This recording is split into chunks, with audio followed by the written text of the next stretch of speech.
સૌને નમસ્કાર તથા હાર્દિક સ્વાગત છે.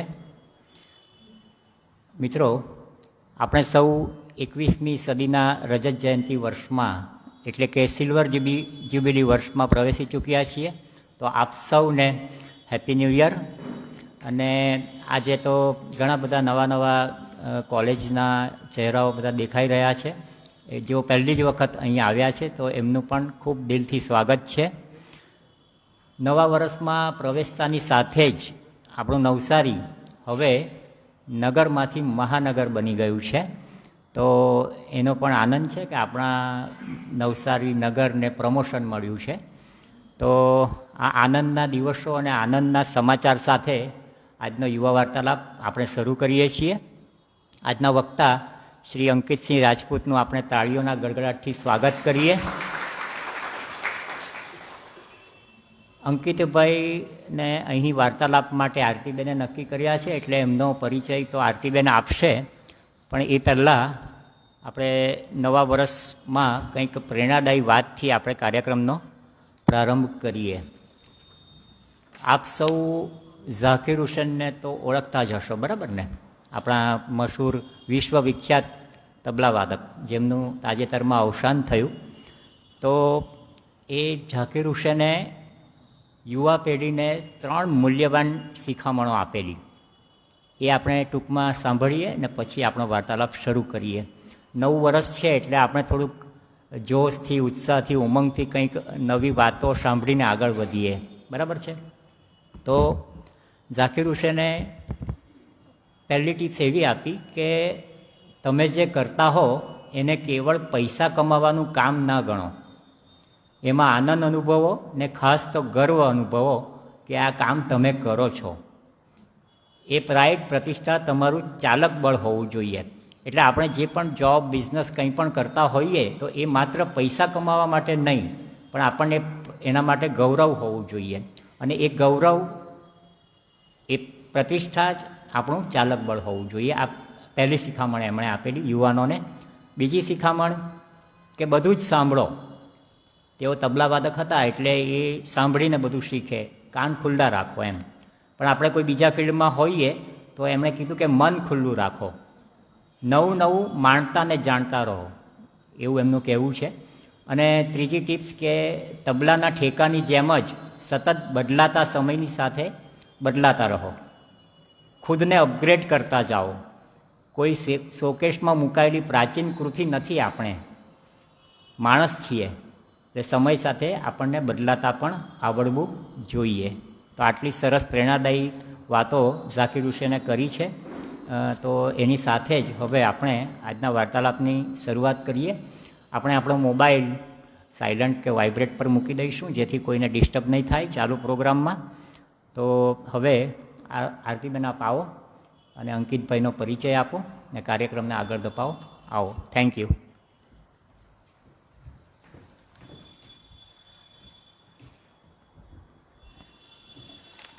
નમસ્કાર ભાઈઓ અને બહેનો. નવ વર્ષની સૌને શુભકામનાઓ. આપ સૌ અહીંયા ઉપસ્થિત થયા એ બદલ આપ સૌનો આભાર.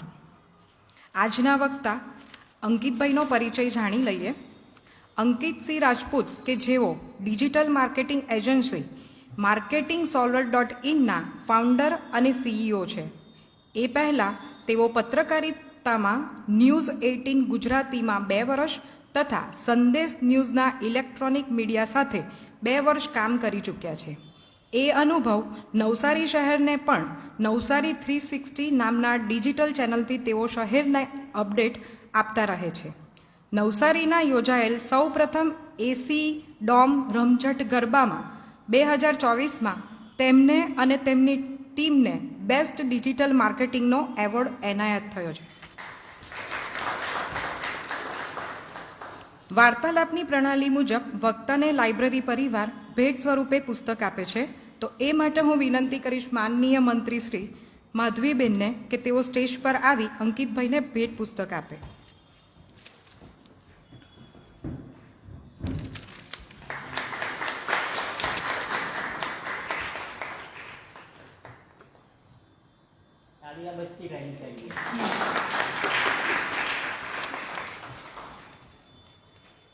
વાર્તાલાપને આગળ વધારતા પહેલા ગમતાનો કરીએ ગુલાલ માહિતી સમીક્ષા અંતર્ગત આજે તમારી સાથે હું એક બે મહત્વની વાત શેર કરવા માંગીશ. આજે શું છે કોઈને ખ્યાલ છે? 4 જાન્યુઆરી કયા દિવસ તરીકે ઓળખાય છે ખ્યાલ છે કોઈને? આજે વિશ્વ બ્રેલ લિપિ દિવસ. અંધ લોકો આંગળીના સ્પર્શથી વાંચી શકે તે માટે જે લિપિનો ઉપયોગ થાય છે તેને બ્રેલ લિપિ તરીકે ઓળખવામાં આવે છે, જેને લુઈસ બ્રેલ દ્વારા શોધવામાં આવી હતી. માહિતી સમીક્ષા અંતર્ગત દર વખતે અમે એક દિન સ્પેશિયલ ડેઝ જે આજે આપણે વાત કરી એ રીતે અમે એની માહિતી આપતા હોઈએ છીએ. પણ હવે અમે નક્કી કર્યું છે કે નવા વર્ષમાં આપણે એક નવું કંઈક કરીએ, તો આ વખતે અમે વિશેષ વ્યક્તિ વિશે અહીં માહિતી આપીશું. કોઈને ખ્યાલ છે કે આ જાન્યુઆરીમાં કઈ મહાન વ્યક્તિને આપણે એના તરીકે જાન્યુઆરીને ઓળખવામાં આવે છે? કોઈને ખ્યાલ છે કોઈ મહાન વ્યક્તિ વિશે? કે યસ, સ્વામી વિવેકાનંદજી, જેમનો જન્મ 12 જાન્યુઆરી 1863માં થયો હતો. નામ એમનું હતું નરેન્દ્રનાથ દત્ત. 19મી સદીના ગૂઢવાદી સંત રામકૃષ્ણ પરમહંસના પરમ શિષ્ય અને રામકૃષ્ણ મિશનના તેઓ સ્થાપક છે. તેમને યુરોપ અને અમેરિકામાં વેદાંત અને યોગના જન્મદાતા ગણવામાં આવે છે અને તેમને પરસ્પરની આસ્થા ઊભી કરવાનો તથા 19મી સદીના અંતે હિન્દુ ધર્મને વિશ્વ કક્ષાએ માન્યતા અપાવવાનો શ્રેય આપવામાં આવે છે. આધુનિક ભારતમાં હિન્દુ ધર્મના પુનરોદ્ધારમાં વિવેકાનંદને મુખ્ય પરિબળ સમા ગણવામાં આવે છે. તેઓ અમેરિકાના ભાઈઓ તથા બહેનો સંબોધન સાથેના તેમના પ્રવચનથી વધુ જાણીતા બન્યા છે. આમ જનરલી હું વાચક મિત્રો તરીકે સંબોધતી હોઉં છું, પણ જ્યારે મેં મારું વક્તવ્ય શરૂ કર્યું ત્યારે મેં ભાઈઓ અને બહેનો એટલે એમના માટે ટ્રિબ્યુટ કર્યો. તે ભાષણ દ્વારા તેઓ શિકાગો ખાતે વિશ્વ ધર્મ પરિષદમાં સન 1893માં હિન્દુ ધર્મનું પ્રતિનિધિત્વ કર્યું હતું. 20મી સદીના ભારતના ઘણા નેતાઓ અને તત્વચિંતકોએ વિવેકાનંદની અસરનો સ્વીકાર કર્યો છે. સ્વતંત્ર ભારતના પ્રથમ ગવર્નર જનરલ ચક્રવર્તી રાજગોપાલાચારીએ એક વખત નોંધ્યું હતું કે વિવેકાનંદે હિન્દુ ધર્મ બચાવ્યો છે અને ભારતને બચાવ્યું. સુભાષચંદ્ર બોઝના જણાવ્યા અનુસાર વિવેકાનંદ આધુનિક ભારતના ઘડવૈયા છે અને મોહનદાસ ગાંધી માટે વિવેકાનંદના પ્રભાવથી તેમના દેશપ્રેમમાં 1000 ગણી વૃદ્ધિ થઈ હતી. 12 જાન્યુઆરીએ તેમની યાદમાં તેમના જન્મદિવસને ભારતીય રાષ્ટ્રીય યુવક દિનની ઉજવણી કરવામાં આવે છે. આ સૌથી ઉત્તમ શ્રદ્ધાંજલિ હતી, કારણ કે સ્વામી વિવેકાનંદના મોટાભાગના લખાણો ભારતીય યુવાઓ વિશે હતા અને તેમાં આધુનિક વિશ્વમાં સંપૂર્ણપણે જોડાઈને ભારતના પ્રાચીન મૂલ્યોને કઈ રીતે જાળવી રાખવા તે અંગેના સૂચન હતા. એમના ઘણા બધા પુસ્તકો છે. એમાંના એક પુસ્તક વિશે હું નાની એક વાત કરીશ. તેમના પુસ્તક રાજયોગમાં વિવેકાનંદે અલૌકિક અંગેના પરંપરાગત વિચારોને તથા રાજયોગથી અન્યના વિચારોને વાંચવાની, પ્રકૃતિની તમામ શક્તિઓને નિયંત્રણમાં રાખવાની, ગૂઢ શક્તિ મળે છે, સર્વજ્ઞ જેવા બની જવાય છે, શ્વાસ લીધા વગર જીવી શકાય છે, અન્યના શરીરને અંકુશમાં રાખી શકાય છે, હવામાં ઉડી શકાય છે વગેરે જેવા વિચારોને ચકાસ્યા છે. તેમણે કુંડલીની આધ્યાત્મિક ઉર્જા કેન્દ્રો જેવા પરંપરાગત પૂર્વીય આધ્યાત્મિક ખ્યાલોની પણ સમજ આપી છે. આમ છતાં વિવેકાનંદ સાશાંક વલણ દાખવે છે અને આ જ પુસ્તકમાં જણાવે છે, it is not the sign of a candid and scientific mind to throw overboard anything without proper investigation. Surface scientists unable to explain the various extraordinary mental phenomena strive to ignore their very existence. આ એટલું મહત્વનું વાક્ય મને લાગે છે કે આપણા youth માટે બહુ જરૂરી છે કે પુસ્તકના પરિચયમાં વધુમાં જણાવે છે કે વ્યક્તિએ પોતાની જાતે જ અમલમાં મૂકીને ખાતરી કરવી જોઈએ, આંધળો વિશ્વાસ ન રાખવો જોઈએ. કારણ કે આપણે ઇન્સ્ટાને બધું વધારે ફોલો કરીએ બ્લાઇન્ડ ટ્રસ્ટ કરીને. આઇન્સ્ટાઈન પહેલાં વિવેકાનંદે ઇથર સિદ્ધાંતને ફગાવી દેતા જણાવ્યું હતું કે તે અવકાશની સમજ પણ આપી શકતો નથી. ધર્મની વિશ્વ સંસદમાં વંચાયેલા આ સંશોધનમાં વિવેકાનંદે ભૌતિક વિજ્ઞાનના તે સમયના આખરી ધ્યેય તરફ પણ ઇશારો કર્યો છે. સ્વામી વિવેકાનંદજી વિશે આપણે જેટલું બોલીએ જેટલું વાંચીએ ને એટલું ઓછું છે, પણ હવે આપણે વાર્તાલાપની શરૂઆત કરીએ તો અંકિતભાઈને હું વિનંતી કરીશ કે તેઓ આપણા વાર્તાલાપને આગળ વધારે અને આ વાર્તાલાપ તેઓ પીપીટીના માધ્યમથી આપશે, થોડો ઇન્ટરેસ્ટિંગ પણ રહેશે.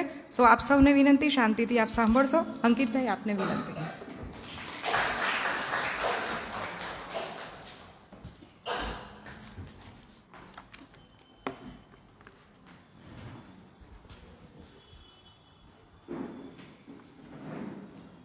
Hello, good evening everyone. First of all તો હું અહીંયા એક ક્વેશ્ચન પૂછીશ તમને કે હિન્દીમાં બધા કમ્ફર્ટેબલ હશો સાંભળવામાં શ્રોતાઓ? ઓકે.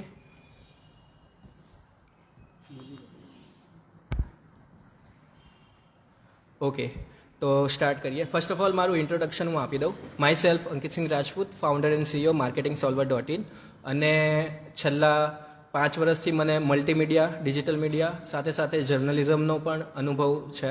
અને સાથે સાથે આના દરમિયાન નવસારીમાં અમે ફર્સ્ટ ટાઈમ ફૂલ ફ્લેજ ડિજિટલ માર્કેટિંગ સ્થાપવાવાળા અમારી પહેલી એજન્સી હતી. અને એ દરમિયાન અમને ઘણો એવો સારો એક્સપિરિયન્સ રહ્યો અને એ એક્સપિરિયન્સ લેતા લેતા જ મને આ બુકનો ખ્યાલ આવ્યો કે પેન્ડિમોનિયમ, એની ચર્ચા કરીએ. સો હવે હું વાર્તાલાપને હિન્દીમાં આગળ ધપાવીશ.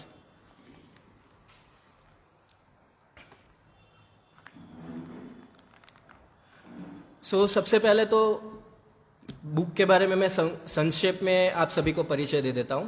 ये बुक पैंडीमोनियम है जो पीयूष पांडे पर बेस्ड है. इसका संक्षेप में अगर हम चर्चा करें तो इन्होंने एडवर्टाइजिंग और मार्केटिंग फॉर्म जो सबसे पहली ब्रांड यहाँ इंडिया में establish as a based foreign. Ogilvy जो था वो यूके बेस्ड था, लेकिन उन्होंने एक ब्रांच यहाँ पे स्थापना की मुंबई में. फिर ओगिलवी की बात करें तो Ogilvy one of the best in advertising field था. ओगिलवी अंडर आता है WPP, जो कि वर्ल्ड का सबसे बड़ा एडवर्टाइजिंग फर्म है. फिर अगर हम पीयूष पांडे के कनेक्शन की बात करें तो स्टार्टिंग में उनके इस बुक के अकॉर्डिंग उन्होंने अपनी करियर की शुरुआत करी थी एज अ टी टेस्टर. वो असम में वो लोकेटेड थे, वहाँ पे उन्होंने टी टेस्टिंग का जॉब किया. वहाँ पे उन्होंने कई सारे एक्सपीरियंसेस लिया, लेकिन उन्होंने इस बुक में इतना मेंशन किया है कि वो काम करते करते वहाँ पे जो एक अंदर से फील गुड होना चाहिए वो फैक्टर नहीं मिल रहा था, तो वो जॉब उन्होंने स्किप किया. उससे पहले की अगर करियर की अगर उनके बात करें तो वो फुल फ्लेज क्रिकेटर थे. रणजी में उन्होंने राजस्थान को क्रिकेट में रिप्रेजेंट किया हुआ है और वो जयपुर से बिलोंग करते हैं.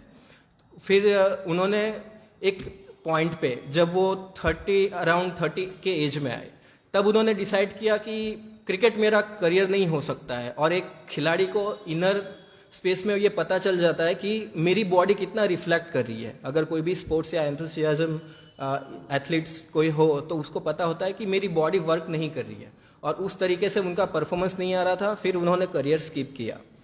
वो फिर उसके बाद उन्होंने tea taster as a job किया और फिर आगे जाके उन्होंने ट्राई किया ओगिलवी में.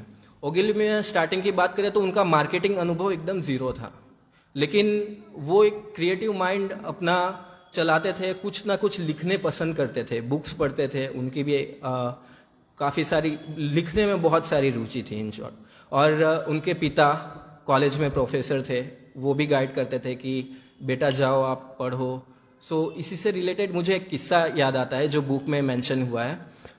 बात है उनके स्टैंडर्ड 8 की, जब वो स्कूल में कुछ कविता रिप्रेजेंट करनी थी और उन्होंने पापा से बोला कि पापा मुझे आप तैयारी करवाइए, आपको तो स्कूल और ये स्पीच की बहुत सारे अनुभव हैं, तो आप मुझे इस कविता के लिए तैयार कीजिए ताकि मैं वहाँ पे रिप्रेजेंट करूँ और मैं इनाम जीत सकूँ. तब तक पीयूष पांडे जी का कोई भी ऐसा स्टेज अनुभव नहीं था और उन्होंने स्टार्टिंग किया कि पापा मुझे मीरा का विश्वपान बहुत लेंदी कविता है, तो मुझे इस पे आप एक प्रपोजल वो देते हैं पिताजी को कि आप मुझे इस पे तैयारी करवाइए. वो बराबर प्रोफेशनली तैयार हुए, वो करके भी गए. फिर वाकया क्या हुआ कि जब उन्होंने मीरा का विश्वपान रिप्रेजेंट किया, सेंट जेवियर स्कूल था, कॉन्वेंट स्कूल होता है, तो वहाँ पे इस कविता को वहाँ के बच्चे रिलेट नहीं कर पाए, मिसकम्युनिकेशन कुछ हुआ और सभी लोग मीरा के विषपान जो उन्होंने कविता गाया उस पर हास्य करने लगे। तो ये चीज़ उनको कहीं ना कहीं खटकी कि यार मीरा का विषपान इतनी सब तारीफ करते हैं, इतनी लेजेंडरी कविता है, तो बाकी सब बच्चे हंस क्यों रहे हैं। वो डाउनफील वो फील करके गए और उन्होंने अपने पापा से बात करी। तो उनके पापा ने बोला कि कोई बात नहीं बेटा, कभी कभी होता है कि हम मिसकम्युनिकेशन कर पाते हैं, मुझे लगा हो कि वहाँ पे ऐसे जज होंगे जो इस टाइप की कविता समझ रहे हों, लेकिन सेंट जेवियर उनका माइंडसेट अलग था और वो कविता वो जज नहीं कर पाए। नेक्स्ट टाइम होता है, फिर एनुअल फंक्शन का डे होता है, तब उस टाइम पे उनके पापा ने फिर तैयारी करवाई। उनका कॉन्फिडेंस डाउन था, लेकिन उनके पापा ने एक बात बोली, बेटा ये सेकंड टाइम है, अगर इस बार तुम डाउन फील करोगे तो इसके बाद तुम कभी भी स्टेज पे ऐसे रिप्रेजेंट नहीं कर पाओगे और तुम कहीं ना कहीं छिपते रहोगे, अपने आप को कोसते रहोगे और कहीं ना कहीं छिपते रहोगे। तो सो जाओ और इस बार अलग तैयारी करो। और वो जो तैयारी करवाया उन्होंने और वो कविता उन्होंने बोली, मतलब ऐसी हास्य कविता कि वहाँ पे सुन के लोग दंग हो गए और इतना हंसे। उसकी कुछ मैं पंक्ति आपको बता रहा हूँ कि उन्होंने छोटे बच्चे को रिलेट करके बोला और वो कविता एकदम कटाक्ष में थी, वहाँ के जो बच्चे बैठे हुए थे उनके लिए कटाक्ष में थी कि इधर भी गधे उधर भी गधे, सामने भी गधे, हाय ये इंसान क्या, गधा हंस रहा आदमी रो रहा, गधा हंस रहा आदमी रो रहा, हिंदुस्तान में हाय ये क्या हो रहा है। तो ये कविता जो पंक्तियां सुनी वहाँ के बच्चों ने, भाई इधर भी गधा उधर भी गधा, जहाँ देखो गधे ही गधे, तो बच्चों को बहुत मजा आया। और इस कविता के बाद उनको इस हास्य कवि के लिए उनको सेकंड प्राइज मिला स्कूल में। तो वहाँ से वो पहली किक उनको मिली कि यार इस फील्ड में कुछ है, और उन्होंने वहाँ कम्युनिकेशन को समझा, ऑब्जर्वेशन को समझा, और उनके पिताजी ने इस चीज़ में बहुत हेल्प करी कि सामने वाले जो आपके श्रोता हैं या जो भी हैं वो एंड प्रोडक्ट क्या चाहते हैं उसके रिलेटेड।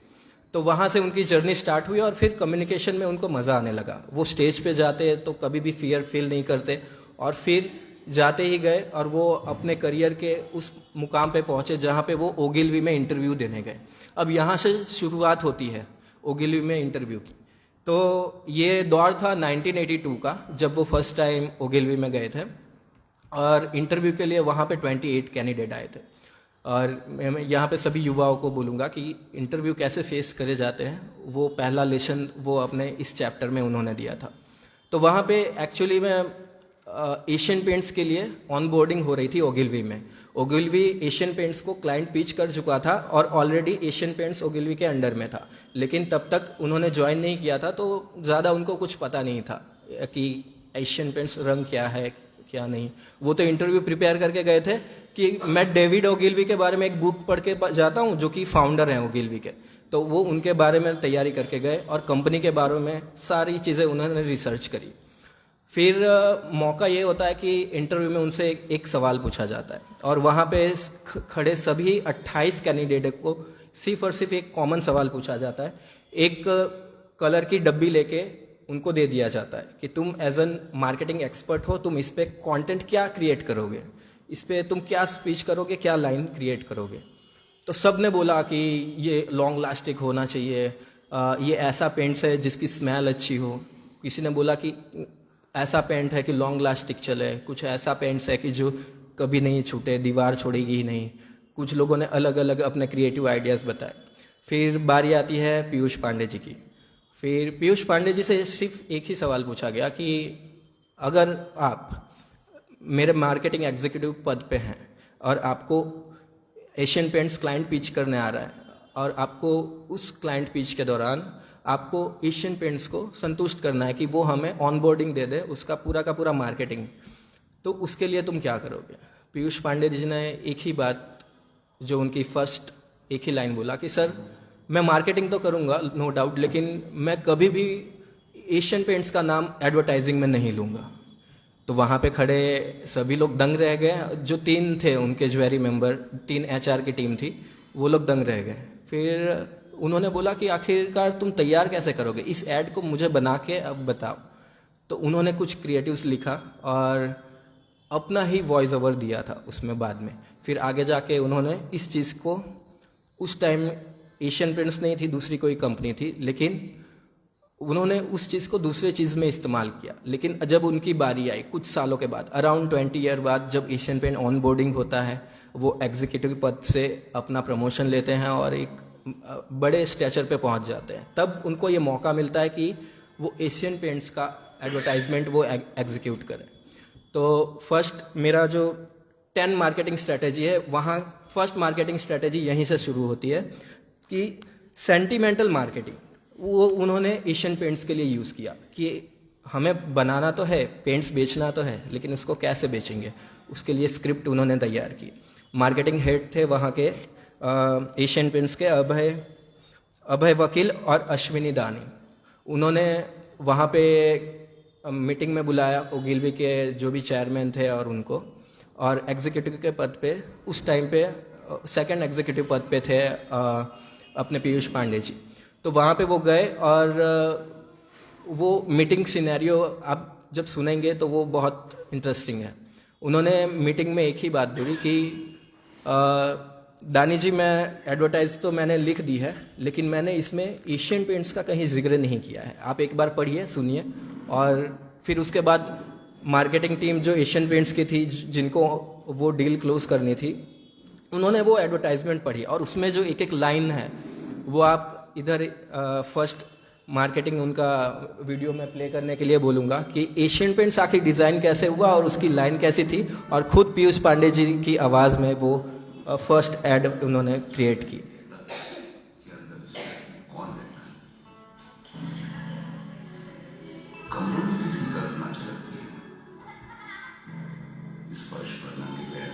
किसकी बच्ची चलती है, कौन चुन चुन के इसे प्यार से सजाता है, कौन इस मकान में अपना घर बसाता है।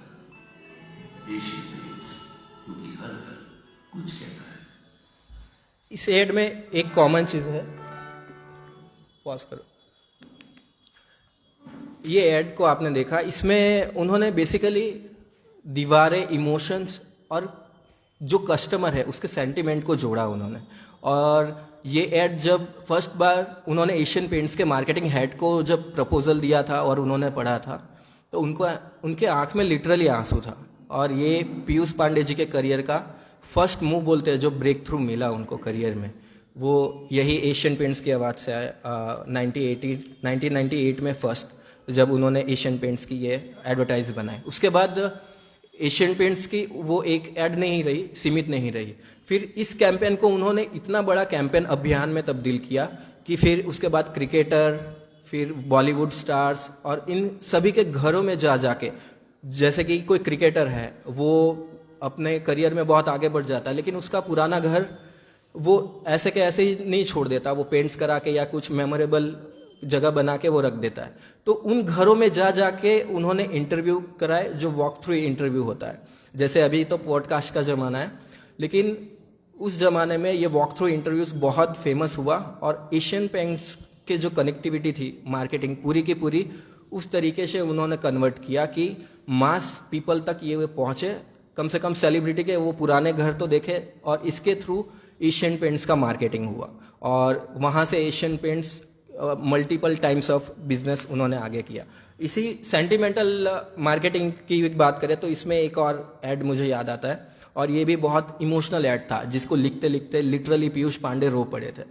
और इस ऐड के पीछे की कहानी अगर मैं बताऊं तो ये कहीं ना कहीं कनेक्टिविटी गुजरात से है, क्योंकि ये फॉर्चून ऑयल की ऐड थी, फॉर्चून रिफाइनरी ऑडिबल ऑयल।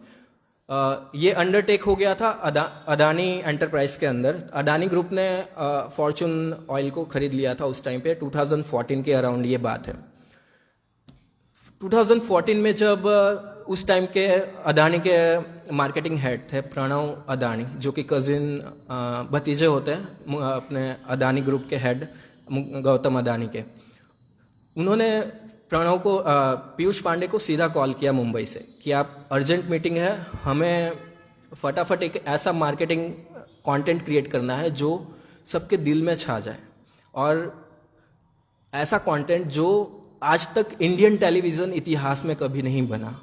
और वो एक्चुअल में इतना लेजेंडरी ऐड है कि इतने ड्यूरेशन का ऐड कमर्शियली 4 मिनट 18 सेकंड का वैसे तो वो एडवर्टाइज बना, लेकिन वो इंडियन टेलीविजन में चलाया गया क्योंकि प्राइम टाइम में तकरीबन ऐसा होता है कि प्राइम टाइम में आप 30 सेकंड से ज़्यादा किसी भी ऐड को नहीं दिखा सकते। एक ब्रॉडकास्टर की लिमिटेशंस होती है क्योंकि उसको दूसरे क्लाइंट्स के भी ऐड दिखाने होते हैं उसी स्लॉट्स में। अगर 20 मिनट का सीरियल चल रहा है तो उसमें 9 मिनट का स्लॉट होता है कि एडवर्टाइजिंग के लिए हो। अब उस कमर्शियल के दौरान उनके पास चैलेंज ये था कि ब्रॉडकास्टर्स को भी मनाना था, तो वो उन्होंने कैसे मनाया, कैसे क्या किया, उसके बारे में मैं डिटेल बाद में बताता हूँ आपको। लेकिन सबसे पहले जानने वाली बात ये ज़रूरी है कि उस कन्वर्जेशन में प्रणव अदानी ने एक चीज़ कम्युनिकेट क्लियरली किया था कि मुझे सभी जो ट्रेडिशनल ऐड चल रही है वैसा नहीं बताना है कि समोसे तल रहे हैं, किचन में रोटियां पक रही है, पराठे बन रहे हैं, उसमें भजिया तल रहे हैं वगैरह वगैरह, वो अपने गुजराती एक्सेंट में बताते गए।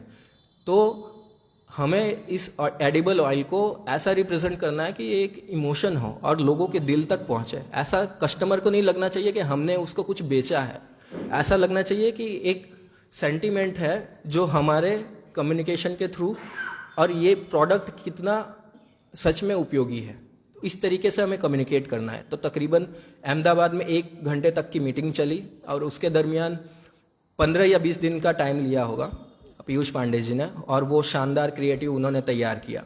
सबसे पहले तो मैं ये बताना चाहूँगा कि ये जो एडवर्टाइजमेंट शूट होना था वो टोटली इंडिया में शूट होना था, लेकिन पीयूष पांडे जी ने कम्युनिकेट ये किया कि भले 10 से 15 लाख का कॉस्ट बढ़ जाए, लेकिन हमें एक ऐसा स्ट्रेचर हॉस्पिटल चाहिए जिसके लिए वो पूरा का पूरा विजुअल्स एक्चुअल लगे। तो ये शूट भले इंडियन सारे के सारे लोग इसमें इन्वॉल्व थे, लेकिन ये शूट हुआ बुडापेस्ट में, जो आई थिंक हंगरी एक कंट्री होता है, तो उसमें बुडापेस्ट में ये शूट किया गया। और इस ऐड की खासियत ये रही कि बुडापेस्ट के लोग हिंदी एक्सेंट नहीं पहचानते, लेकिन फिर भी वो लिटरली इस ऐड को देख के रो पड़े। तो इसके अंदर का क्या इमोशन था, वो इमोशन सबसे पहले आप वो ऐड देखेंगे तो आप समझ पाएंगे। फॉर्च्यून एडिबल ऑयल का ये ऐड आप देखिए।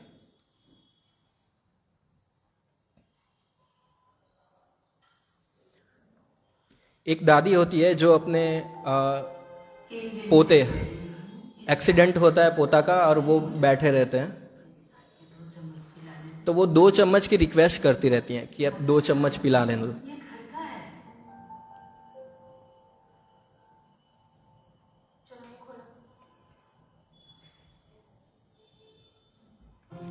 ये 3 से 4 दिन होता है, दादी को दाल नहीं पिलाने दिया जाता है उसके भतीजे को।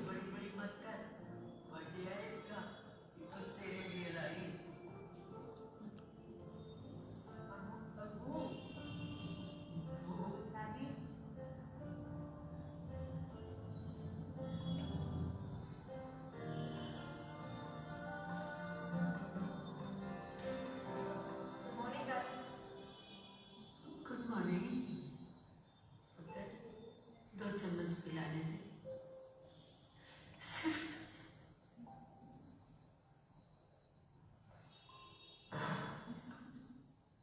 पिला दो।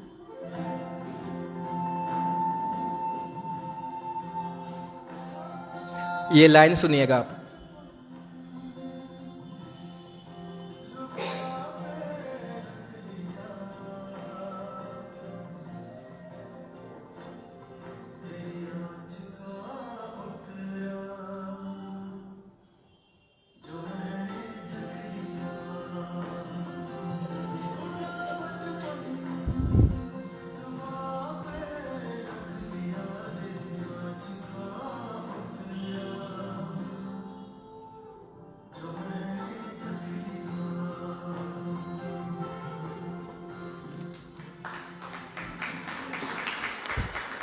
ये ऐड देखा आपने पूरा, इस पूरे के पूरे ऐड में फॉर्च्यून का जिक्र ही नहीं होता है। आपने एक चीज नोट की कि पीयूष पांडे की ये स्ट्रेटेजी रहती थी कि मुझे प्रोडक्ट में ब्रांड का नेम यूज ही नहीं करना है, वो हमेशा उस पोजीशन पे आना चाहिए कि वो क्लाइमेक्स एंड होता है उसके बाद प्रेजेंट करे, ताकि एक इमोशन टच हो जाए।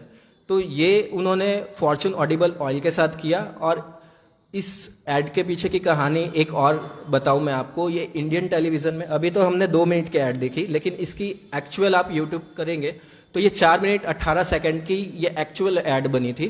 और इंडियन टेलीविज़न में इतना स्लॉट एडवर्टाइजिंग का नहीं दिया जाता। लेकिन इसके बावजूद जब जो शंकर प्रकाश थे स्टार टीवी इंडिया के हेड, उन्होंने पहली बार इनिशिएट लिया कि मुझे ये ऐड इतनी अच्छी लगी है कि मैं अदानी ग्रुप को ये स्लॉट दूंगा कि ये फॉर्चून ऑडिबल ऑयल का वो ऐड करे। जब स्टार नेटवर्क ने ये वो बिलीव किया और ये ऐड चली, उसके बाद जी टीवी, कलर्स, वायाकॉम 18 ग्रुप सब ने ये ऐड अपने उसमें प्रेजेंट किया और 4 मिनट का स्लॉट कभी भी इंडियन टेलीविज़न में दोबारा पीयूष पांडे के अलावा किसी ने हिम्मत नहीं करी, क्योंकि ये एक मास्टर स्ट्रोक ऐसा है कि जिसमें रिस्क बहुत ज़्यादा है और ये रिस्क उन्होंने लिया था। फिर आगे बढ़ते हैं। मैं सेकंड स्ट्रेटेजी पे आता हूँ, मोनोपोलिंग मार्केटिंग। बेसिकली ये मार्केटिंग में क्या होता है कि आप जो भी ब्रांड या कम्युनिकेट करना चाहते हैं उसकी एक मोनोपोली इस तरीके से क्रिएट की जाती है जिससे कि उसके अलावा कोई सामने का कॉम्पिटिटिव ब्रांड टिक ही नहीं पाए, और ये मार्केटिंग की सबसे किलर स्ट्रैटेजी कही जाती है जिसको बोलते हैं मोनोपोली मार्केटिंग। इसको मैं रिलेट करूँ आप सभी से, तो जियो का नाम सुना होगा आपने। 2016 में जो उसने रेवोल्यूशन किया इंटरनेट के दुनिया में, तो उसने ऐसी मोनोपोली क्रिएट की कि उसके बाद एयरटेल और फिर वोडाफोन आइडिया तो इतना ज़्यादा क्रैश हुआ कि मार्केट में अब तक खड़े नहीं हो पाए। तो सामने वाले की पूरी मार्केटिंग स्ट्रैटेजी की ही सोच वहाँ से बदल दी जाए, उस तरीके से वो मार्केटिंग करते थे। हालांकि जियो से उनका कोई नाता नहीं है। मैं जिस ऐड की बात कर रहा हूँ वो कैडबरी की ऐड है। कैडबरी की ऐड की बात करें तो ये दौर था 1993, जब सेकंड टाइम ऐसा कुछ आया कि जब उनके करियर में थोड़ा बहुत खिंचाव तनाव चल रहा था। कैडबरी के क्लाइंट बहुत ज़्यादा नाराज़ हो गए उस समय, बिकॉज ऑफ कि कैडबरी का एक परसेप्शन ऐसा हो गया था कि छोटे बच्चे ही सिर्फ चॉकलेट खाते हैं, एक टैबू बन गया था। और इस टैबू को हटाने के लिए कैडबरी ने 10 दूसरे मार्केटिंग एजेंसी को बुला लिया था उस टाइम पे पिच करने के लिए कि मुझे ओगिलवी के साथ नहीं काम करना है और पीयूष पांडे जी की स्ट्रैटेजी हमें पसंद नहीं आ रही है, और ये उनके करियर का सबसे बड़ा ड्रॉबैक था। उस टाइम पे अगर बात करें तो दिवाली का सीजन चल रहा था, तो वो छुट्टी मनाने के लिए अपने सिस्टर के घर पे मिशिगन गए हुए थे यूएसए में, और उनके सिस्टर को कॉल आता है ओगिलवी से। तब ओगिलवी के मैनेजिंग डायरेक्टर कोई साउथ से थे, रमन्ना साहब करके, तो वो उनके सिस्टर को कॉल करते हैं कि आप पीयूष को अर्जेंटली इंडिया भेजिए, नहीं तो ओगिलवी ग्रुप पीयूष पांडे को और उनकी पूरी टीम को ओगिलवी जैसे एजेंसी में आगे स्थान नहीं दे सकता। ये इसलिए भी बड़ा इम्पैक्ट हो रहा था क्योंकि ओगिलवी कैडबरी जो एजेंसी थी उसकी 50% शेयर ओगिलवी की जो है वो कैडबरी से ही आती थी। रेवेन्यू उसका मेन सबसे बड़ा जो बिग क्लाइंट बोलते हैं, मार्केटिंग के लोग समझ रहे हैं, जो सबसे बड़ा क्लाइंट था उसका कैडबरी था, 50% रेवेन्यू आ रहा था उससे। तो मिशिगन से कॉल आया सिस्टर का कि आपको इंडिया पहुंचना चाहिए बिकॉज ऑफ कि कैडबरी की उथल पुथल हो गई है और उस क्लाइंट को आप हमारे जो कम्युनिकेशन वाली ऐड है वो पसंद नहीं आ रही है, मार्केट शेयर पूरा क्रैश हो रहा हुआ है, तो आप जाइए, क्योंकि फरारे रोशो, पार्ले और बाकी सब ब्रांड उस वक्त काफ़ी अच्छा कर रहे थे। और ये चैलेंज को उन्होंने स्वीकार किया और उन्होंने उस वक्त जब कॉल आया उनके सिस्टर का, वो मेले में यूएसए में कहीं पे घूम रहे थे अपने भतीजे के साथ, तो उन्होंने तुरंत ही उसको दूसरे ड्राइवर से भिजवाया वहाँ पे घर पे, और टी शर्ट और निकर में सीधा वो पहुँचे इंडिया कि मुझे कैडबरी की डील अपने हाथ से नहीं जाने देनी है, ये मेरे करियर का सबसे बड़ा ड्रॉबैक होगा। अब इस चैलेंज को उन्होंने कैसे टैकल किया वो आप सुनिएगा। सबसे पहले तो वो फ्लाइट में आ रहे थे, तभी बोर्डिंग पास के पीछे उन्होंने एक अपनी योजना लिखी कि एक टैबू है, इसको मैं कैसे तोड़ूं। उन्होंने फ्लाइट में भी नज़र घुमाई तो आसपास देखा उन्होंने कि यार कैडबरी सिर्फ बच्चे नहीं खा रहे, मतलब यूथ से लेकर आगे ओल्डर एज वाले भी खा रहे हैं, लेकिन वो शर्माते हैं ना कहीं शर्मा रहे हैं। तो इस टैबू को कैसे मैं ख़त्म करूं, इस टैबू को हटाने के लिए मैं क्या ऐसा लिखूं, क्या कम्युनिकेट करूं कि मार्केट शेयर जो सिर्फ किड्स तक लिमिटेड है कैडबरी का, वो मार्केट शेयर में बढ़ा पाऊं। तो फिर उसके बाद उन्होंने 1-2 लाइन की अपनी जो भी है सोच, वो उस बाकी सब जो भी उनका बोर्डिंग पास था उस पर उन्होंने लिखा सिर्फ 2 या 3 लाइन लिखी उन्होंने कम्युनिकेशन के लिए, और उसी 2-3 लाइन को उन्होंने कैडबरी के ऐड में यूज़ किया। वो 2-3 लाइन क्या थी वो हम आगे देखेंगे, लेकिन उससे पहले कि उन्होंने सबसे ये, जहाँ तक कि ओगिलवी की बात करें, वहाँ पे कम्युनिकेट कर दिया था कि अगर ओगिलवी से कैडबरी का जो पार्टीशन अगर हो जाएगा, डिवीजन, तो मैं ये जॉब छोड़ दूंगा। ये उनका ये स्टेटमेंट था। और जिस तरीके का कंटेंट मैंने तैयार किया है, अगर कैडबरी को पसंद नहीं आए तो फिर आप मुझे ओगिलवी से निकाल भी सकते हैं। तो उन्होंने इस तरीके से इस चैलेंज को लिया और कुछ चीज़ें उन्होंने लिखी। अब उस वक्त कैडबरी को पिच करने 10 दूसरी एजेंसी आई हुई थी जो मार्केटिंग से रिलेटेड है। उन्होंने बहुत बड़े बड़े प्रेजेंटेशन दिया कि हम कैडबरी को ऐसा बनाएंगे, वैसा बनाएंगे। पीयूष पांडे जी ने वहाँ पे पीपीटी नहीं प्रेजेंट किया, सिर्फ बोर्डिंग पास के 2 लाइन लिखे थे उन्होंने, और उन्होंने कम्युनिकेट किया कि हमें मार्केट शेयर पे मुझे फोकस नहीं करना है, मुझे ये सारा का सारा जो एक टैबू बना हुआ है, इस टैबू को ख़त्म करके मैं ऐसा कंटेंट क्रिएट कर रहा हूँ जिसके बाद से कैडबरी सिर्फ बच्चों तक नहीं सीमित रहेगी, वो यूथ भी खाएंगे। ये चीज़ उनको कैडबरी के मैनेजमेंट को काफ़ी पसंद आई और उन्होंने इस चैलेंज को पीयूष पांडे के आगे कंटिन्यू करने के लिए कहा कि हमें आपका जो भी प्रपोजल है हमें पसंद आया है, और आप कैडबरी को कैसे बनाते हैं, कैसे रिप्रेजेंट करते हैं और हमें मार्केट में वापस कैसे लाते हैं, हमें तो इससे सिर्फ मतलब है। तो आप प्लीज़ टेक ओवर कीजिए और आगे कैडबरी के लिए कैंपेन कीजिए। तो उन्होंने जो कैंपेन लिखा, ऐसा कैंपेन उस वक्त पे अगर बात करें तो इंडिया 2003 में अराउंड वर्ल्ड कप के फाइनल में पहुंच गया था। क्रिकेट से उनका लगाव था, तो क्रिकेट से जुड़ा हुआ ही कैंपेन उन्होंने सोचा कि इंडियन मार्केट जो है, बॉलीवुड, क्रिकेट, ये 2 चीज़ तो बिकती ही बिकती है और बहुत सारे ऑडियंस को कनेक्ट करती है। तो इस चीज़ को उन्होंने पकड़ा और क्रिकेट से रिलेटेड उन्होंने एक ऐड बनाई, एक ऐसा ऐड जिसके बारे में कहे तो इतना हार्श प्रोडक्शन हाउस के बावजूद शंकर महादेवन से उन्होंने वॉइस ओवर करवाया। गाना, लिटरली वो गाने पे फोकस करते थे, बिना गाने के कोई भी ऐड, म्यूज़िक के बिना वो काम नहीं करते थे कि म्यूज़िक मुझे अच्छा क्लियर चाहिए। शंकर महादेवन से वो गीत उन्होंने गवाया और 5 से 10 लाइन क्रिएट करी। वो 5 से 10 लाइन क्या थी वो आप इस कैडबरी के ऐड में देखिए। आप सभी लोगों ने देखा होगा, लेकिन फिर से वो फ्लैशबैक, नॉस्टैल्जिया का अनुभव कीजिए। है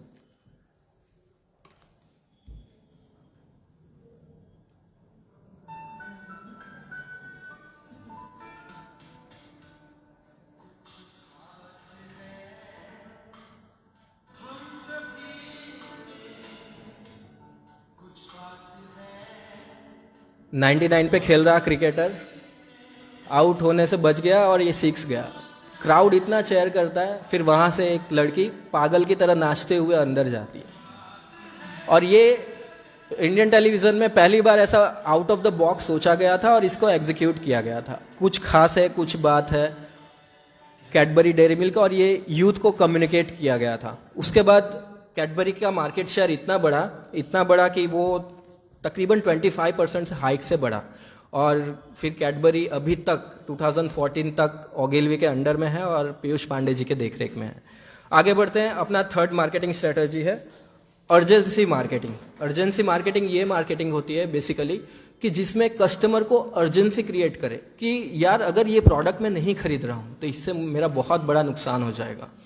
तो इस अर्जेंसी क्रिएट करने के लिए किस तरीके का कंटेंट क्रिएट किया जाता है, तो पीयूष पांडे जी ने उसकी बात करी है कि अर्जेंसी में सबसे बड़ा पॉइंट तो ये आता है कि अर्जेंसी एक ऐसे प्रोडक्ट के लिए करना था, उनके लिए ये चैलेंज था कि जो सबसे बोरिंग है।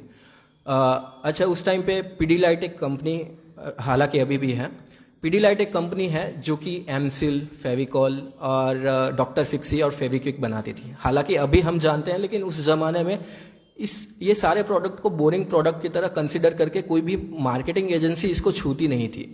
क्योंकि अगर इस प्रोडक्ट को हम ले तो इसमें ऐड हम क्रिएट क्या करें। हम फेविकॉल तो अब फर्नीचर के अंदर चिपक गया है, तो इसको दिखाएं कैसे, और इसमें क्रिएटिविटी कहाँ से लाए। तो ये चीज़ सबसे बड़ा चैलेंज था पीयूष पांडे जी के लिए कि यार हिडन चीज़ को हमें रिप्रेजेंट करना है, तो मैं कम्युनिकेट कैसे करूं।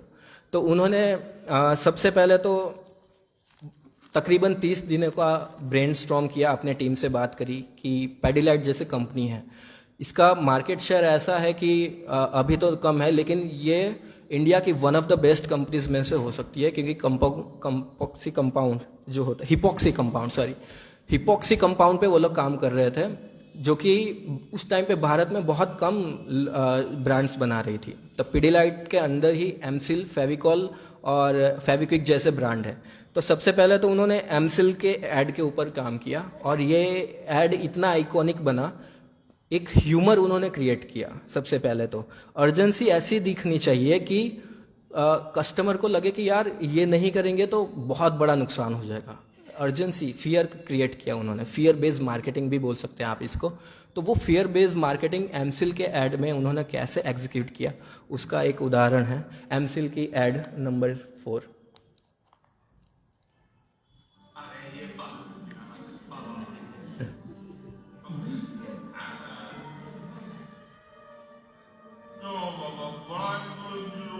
एक शैतान बेटा होता है जो बाप की प्रॉपर्टी हड़पना चाहता है, और बाप जी रहा है मर रहा है कोई फर्क नहीं, लेकिन तभी से उस दौर में छत से टपकता हुआ बहुत कॉमन होता था। छत से टपकता पानी बहुत कॉमन होता था, यूजुअली मॉनसून के सीजन में ये होता ही होता था। तो उन्होंने इस ऑब्जर्वेशन को, जो भारतीय घरों में आम होता है, उस ऑब्जर्वेशन को पकड़ा कि यार ये चीज ऐसी चीज है कि जो कनेक्ट हो सकती है कस्टमर के, कि भाई अगर हम एमसिल नहीं रखे तो इतना बड़ा नुकसान हो जाता है। तो जैसे ही इस प्रॉपर्टी में तकरीबन मतलब 10 लाख 20 लाख ऐसा कुछ आंकड़ा था, लेकिन वो बूंद गिरती है 1 पे और वो 0 हो जाता है। तो सबसे पहले इसकी सोच बताऊं तो सबसे पहले आइडिया इन्होंने इस एड में ऐसा रखा था कि जो पानी का बूंद है वो सिग्नेचर पर पड़े, और पीयूष पांडे उसको एक गलती भी मानते हैं, क्योंकि पीयूष पांडे ऐसे व्यक्ति हैं कि जो अपनी गलती स्वीकारते हैं। तो उन्होंने स्पेशली मेंशन किया है, और उस वक्त उनके भाई प्रसून पांडे उनके साथ ही काम करते हैं, वो भी मार्केटिंग फील्ड में ही जुड़े उसके बाद। और प्रसून पांडे एक मूवी डायरेक्टर बोल सकते हैं आप, या फिर फिल्म डायरेक्टर के काइंड ऑफ में, वो बॉलीवुड में भी काम करते थे। तो उस वक्त प्रसून जो उनके भाई थे वो भी ओगिलवी ज्वाइन कर चुके थे, और उन्होंने ये सजेस्ट किया कि अगर आप सिग्नेचर पे कर रहे हो तो पब्लिक रिस्पॉन्स एकदम से क्लिक बेल्ट जैसा नहीं दिखेगा। तो आप एक काम कीजिए, जो सिग्नेचर पे पानी का बूंद गिरा रहे हैं स्क्रिप्ट के अकॉर्डिंग, आप उस बूंद को 1 नंबर जो डिजिट लिखा है वहां पे गिराइए, तो पब्लिक को एक अलग परसेप्शन मिलेगा देखने के लिए, और वो अंदर से आएगा कि हाय हाय ये भी हो सकता है कि 10 लाख की प्रॉपर्टी भी जा सकती है। तो वो अर्जेंसी क्रिएट करना उस एड में, तो वो अपने भाई को भी उन्होंने क्रेडिट दिया हुआ है कि इस तरीके से भी मतलब चीज़ें एग्जीक्यूट हो सकती हैं। आगे बढ़ते हैं, तो हमारा अगला मार्केटिंग स्ट्रेटेजी है community marketing, community based marketing. Actually community based marketing उसके लिए हम यूज़ करते हैं जिसकी एक सर्टेन काइंड ऑफ उसके कस्टमर हो। फॉर एग्जांपल फेविकॉल की अगर बात करें हम, तो फेविकॉल के कस्टमर कौन है? हम आम लोग बहुत कम यूज़ करते हैं, थोड़ा बहुत ये न्यूज़पेपर वगैरह चिपकाना या फिर पेपर वगैरह चिपकाना थोड़ी बहुत वो होती है, जो हम गम से भी काम चला सकते हैं। तो फेविकॉल के कस्टमर आम पब्लिक तो नहीं है, एक कम्युनिटी है जो कारपेंटर है, वही ये फेविकॉल को यूज़ करती है, तो उसको हमें टारगेट करना है। तो उसके लिए उन्होंने खास ओगिलवी ये पीयूष पांडे जी की किताब पैंडीमोनियम में उन्होंने लिखा है कि कम्युनिटी बेस्ड मार्केटिंग को कैसे एग्जीक्यूट करना है, कम्युनिटी कौन सी कम्युनिटी को हम टारगेट कर रहे हैं और उसके लिए क्या कंटेंट होना चाहिए। तो उस कंटेंट अगेन फेविकॉल का बहुत बड़ा रोल है। तो फेविकॉल के एड को ही उन्होंने एग्जीक्यूट करवाया, और मैं यहाँ पे प्ले करने के लिए बोलूँगा फेविकॉल मरीन एड।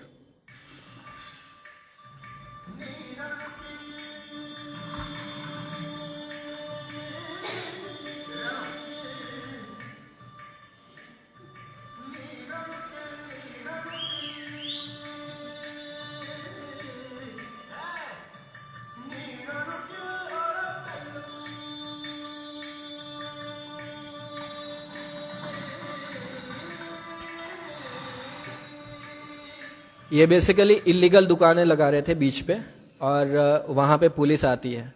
तो बाकी सब ने तो अपनी ये सारी दुकानें डाल दी अंदर, और तीनों तीन ने उठा भी ली। उसमें से एक पर्सन ऐसा होता है जिसकी दुकान टूटे की टूटी अंदर ही रह जाती है।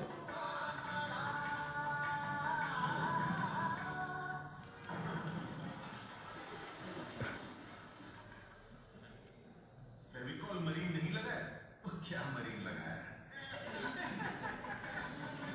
तो मतलब एक ऐसा ह्यूमर क्रिएट किया कि फेविकॉल अगर यूज नहीं करोगे तो इस तरीके की परिस्थितियां आ सकती है। तो कारपेंटर को एक मैसेज गया, यार फेविकॉल मरीन नहीं लगाएंगे तो अपने सोफे भी नहीं बिकेंगे, तो फेविकॉल मरीन लगाओ।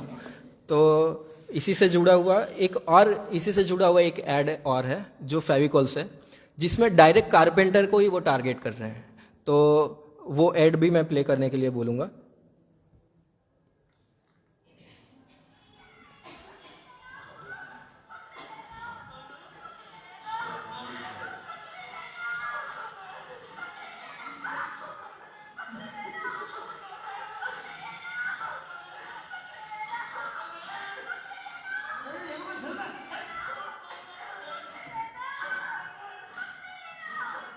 इसमें पूरा का पूरा कारपेंटर कम्युनिटी दिखाया गया है और उनको ही ये मैसेज पास किया जा रहा है।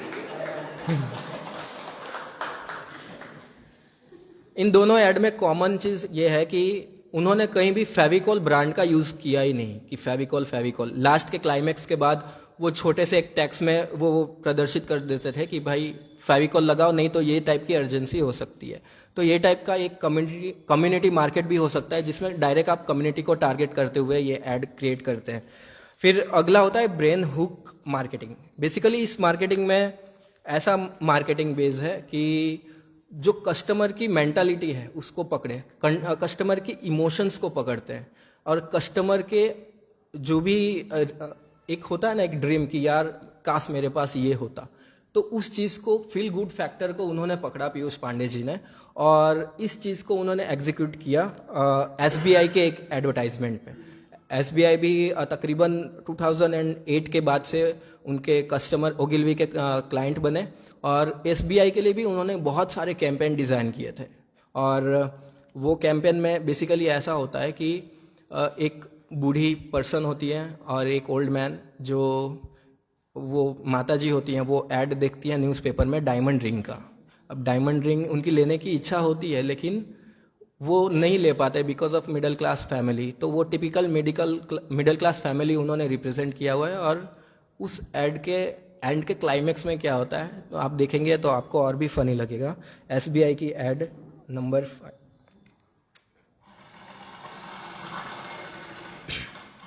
इसी को तुम अखबार में छुप छुप कर देख रही थी ना?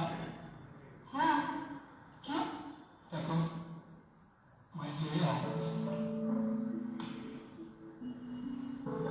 पागल तो नहीं हो गए? कितने के ऊपर कुछ किया? ये अब बहुत शुभ दिन है, वो वैलेंटाइंस डे। जो लोग प्यार करने में एक दूसरे को कुछ न कुछ देते हैं। हम इस उम्र में कहाँ पहनूंगी हीरा? अरे हीरे को क्या पता तुम्हारी उम्र?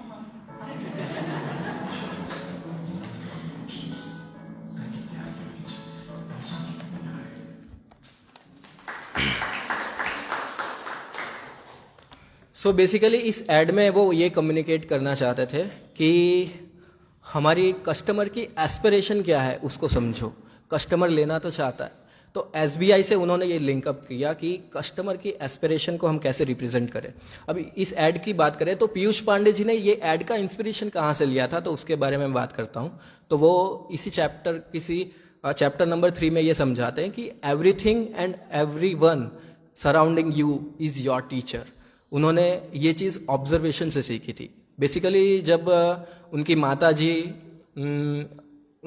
के पास, वो वैसे तो वेल सेटल फैमिली से आते हैं, उनके माता जी के पास बहुत सारी गोल्ड की ज्वेलरीज रही थी, लेकिन उनकी सिस्टर बताती थी कि यार मम्मी के पास गोल्ड तो है लेकिन वो डायमंड के लिए बहुत ज़्यादा उत्सुक रहती हैं, उनको बहुत ज़्यादा लेने का ऐसा मन है कि यार डायमंड की कोई चीज़ नहीं है मेरे पास।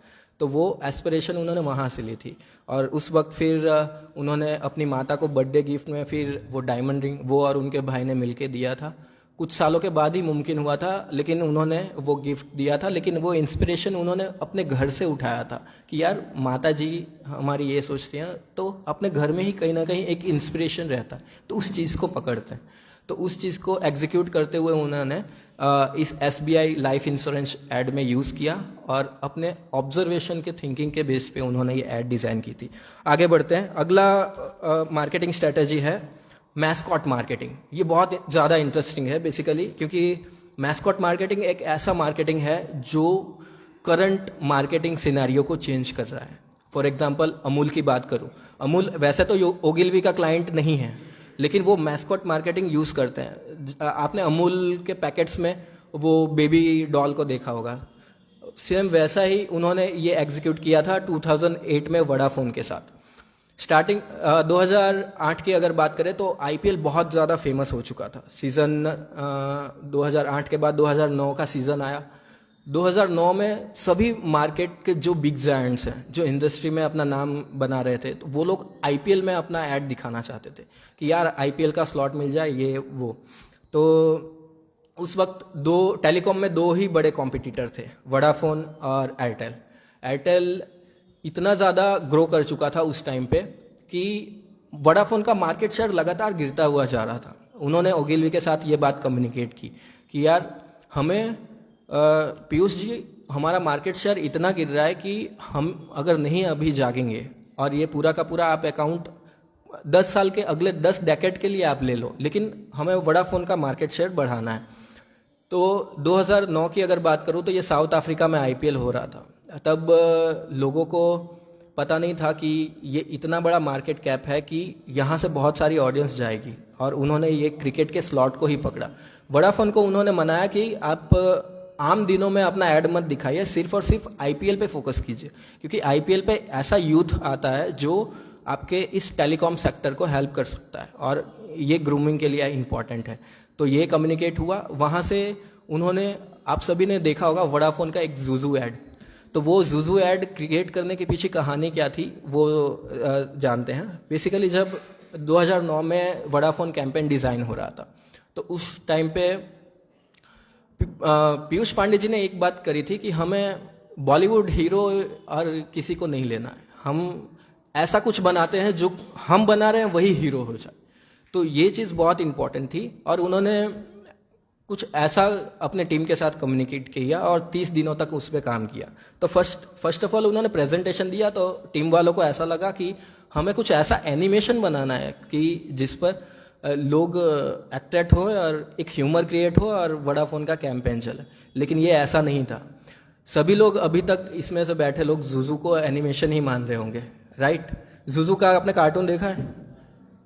वो एक्चुअल में एनिमेशन था ही नहीं, वो एक्चुअल जो वहाँ के साउथ अफ्रीकन ह्यूमंस थे, वहाँ के लोगों को इस्तेमाल किया गया, लेडीज़ लोगों को जिनकी कम हाइट थी, और लेंस का इस्तेमाल इस तरीके से किया गया कि वहाँ के जो जुजू के लोग जो उस कॉस्ट्यूम को पहनते हैं, और कैमरा लेंस इस एंगल से शूट किया गया कि वो और भी छोटा दिखे। तो वहाँ से वोडाफोन जुजू का कैंपेन बना, और ये इतना हिट रहा कि वोडाफोन जुजू के फेसबुक अकाउंट, इंस्टाग्राम अकाउंट, हर जगह जहाँ देखो जहाँ जुजू की चर्चा होने लगी। वो इसलिए भी क्योंकि उन्होंने 40 दिन के लिए 40 अलग अलग एड कैंपेन डिज़ाइन किया था, और ये एडवर्टाइजिंग इंडस्ट्री का फर्स्ट मूव था कि 40 एड कैंपेन 40 दिन में दिखाना, और ये सबसे बड़ा हिट ब्लॉकबस्टर रहा। एक बार ये सब लोग IPL के ओवर स्किप कर दे रहे थे, लेकिन ये वोडाफोन जुजू का कैंपेन नहीं स्किप कर रहे थे कि इस बारी के आज के दिन में नया क्या आएगा, और ये सबसे बड़ा इंटरेस्टिंग था। उन्होंने ऑडियंस के गैदरिंग को पकड़ा और बहुत बड़ा मार्केट शेयर वोडाफोन का वहाँ से बढ़ाया। और जुजू का वो, अगर आपको कैंपेन यहीं याद है तो मैं यहाँ से प्ले करने के लिए बोलूँगा कि वो किस तरीके से एक पूरा का पूरा ये मास्क डिज़ाइन किया गया था।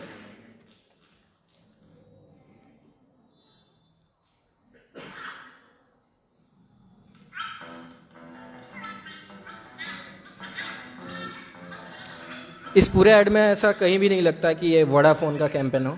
इसमें भी वो अपना क्लाइमेक्स आने के बाद ही एक लाइन वोडाफोन के लिए लिखते हैं। Vodafone internet brings celebrity gossips.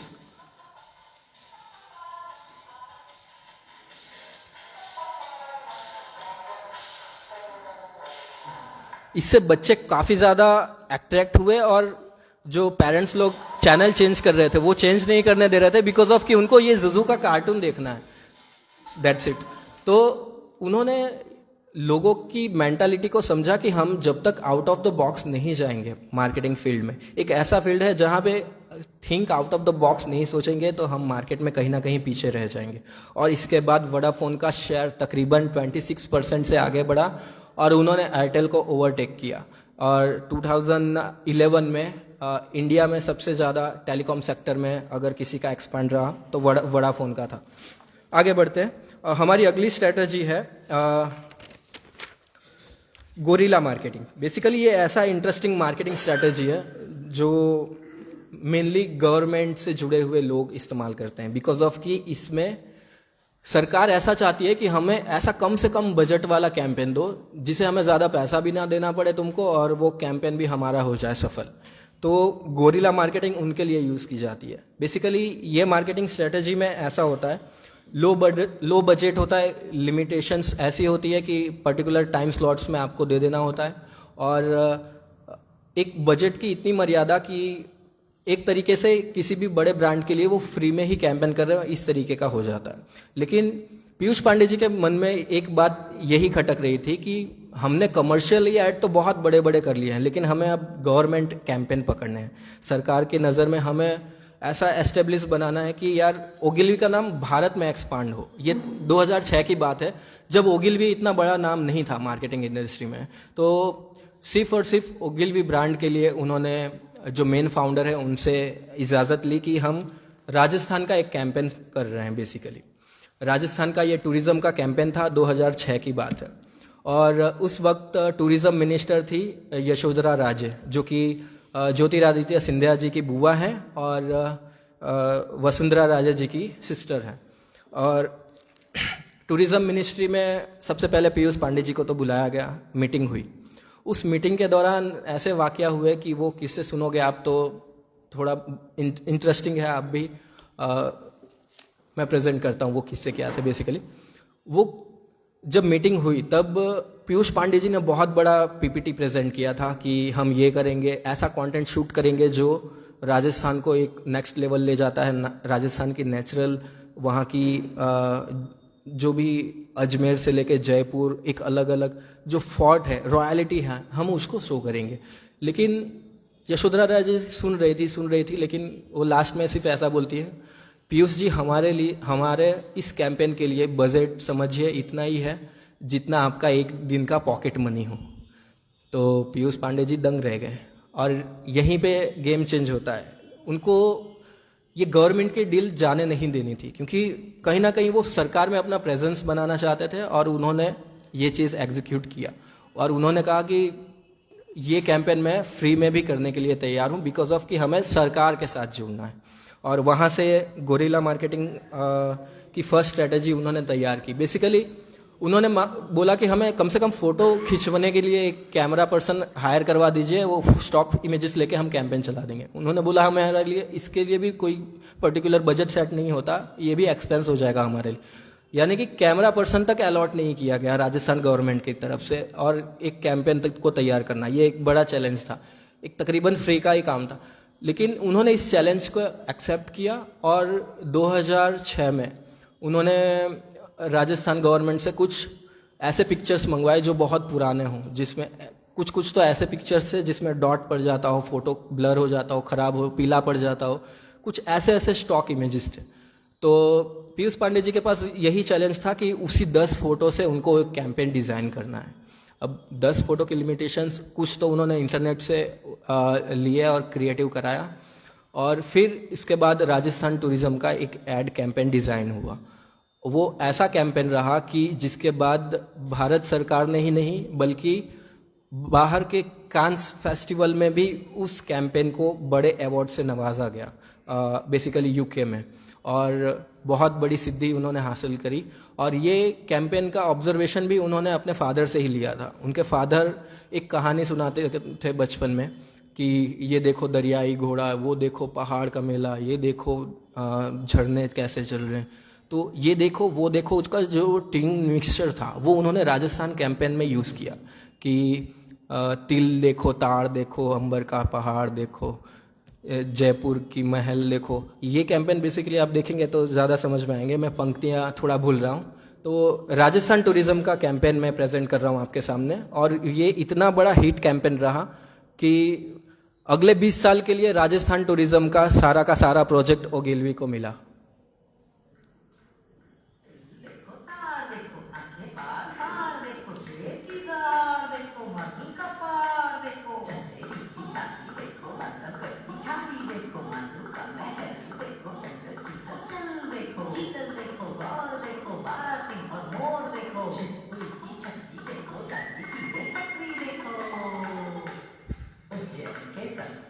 Sorry, MP tourism की बात हो रही है यहाँ पे, मैंने मिस गाइड किया कि राजस्थान टूरिज्म की बात।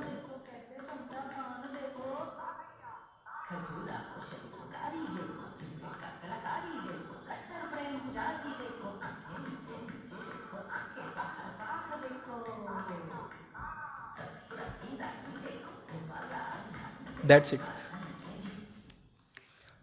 तो बेसिकली ये कैंपेन में उनके पास यही चैलेंज था, और ये चीज़ से गुजरात में बैठे नरेंद्र मोदी जी बहुत प्रसन्न हुए और उन्होंने उनको गुजरात बुलाया, और यहीं से जर्नी शुरू होती है अमिताभ बच्चन, नरेंद्र मोदी और पीयूष पांडे जी का ये ट्रायो। और ये तीनों इतने घुल मिल गए और गुजरात के लिए फिर उन्होंने कैंपेन लिखना शुरू किया।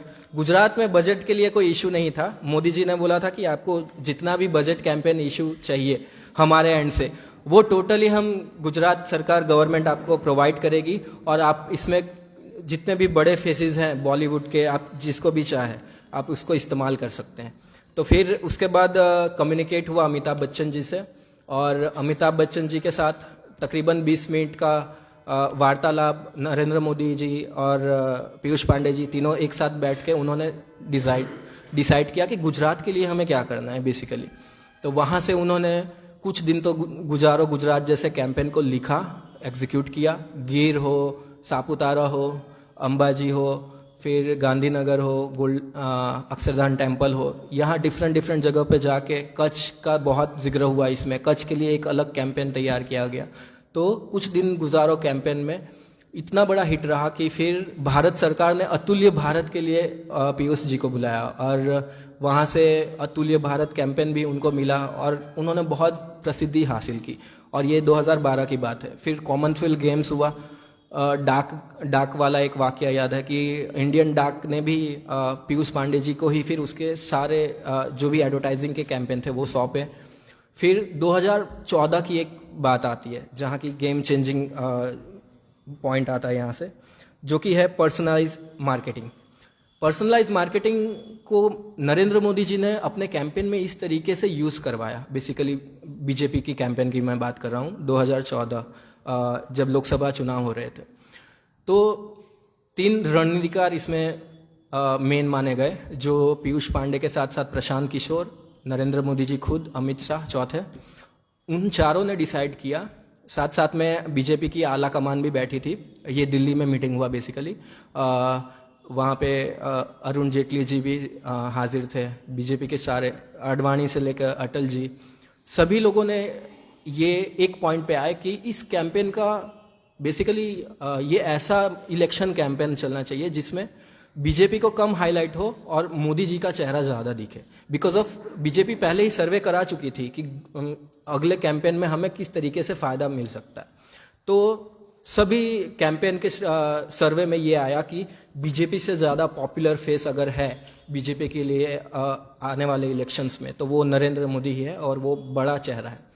फिर इस बीजेपी को कैंपेन इतना बड़ा हिट करवाया कि उन्होंने बेसिकली पर्सनलाइज मार्केटिंग जो बोलते हैं वो ऐसे इस्तेमाल किया कि नरेंद्र मोदी जी के सारे बीजेपी के कैंपेन को 3 हिस्से में डिवाइड किया, 17x17x17, क्योंकि 51 दिन ही बचे थे। और उन्होंने ये पूरा का पूरा स्ट्रेटेजाइज किया कि लोगों के दिमाग में ये परसेप्शन आ जाए कि बीजेपी सही में अच्छे दिन लाने वाली है।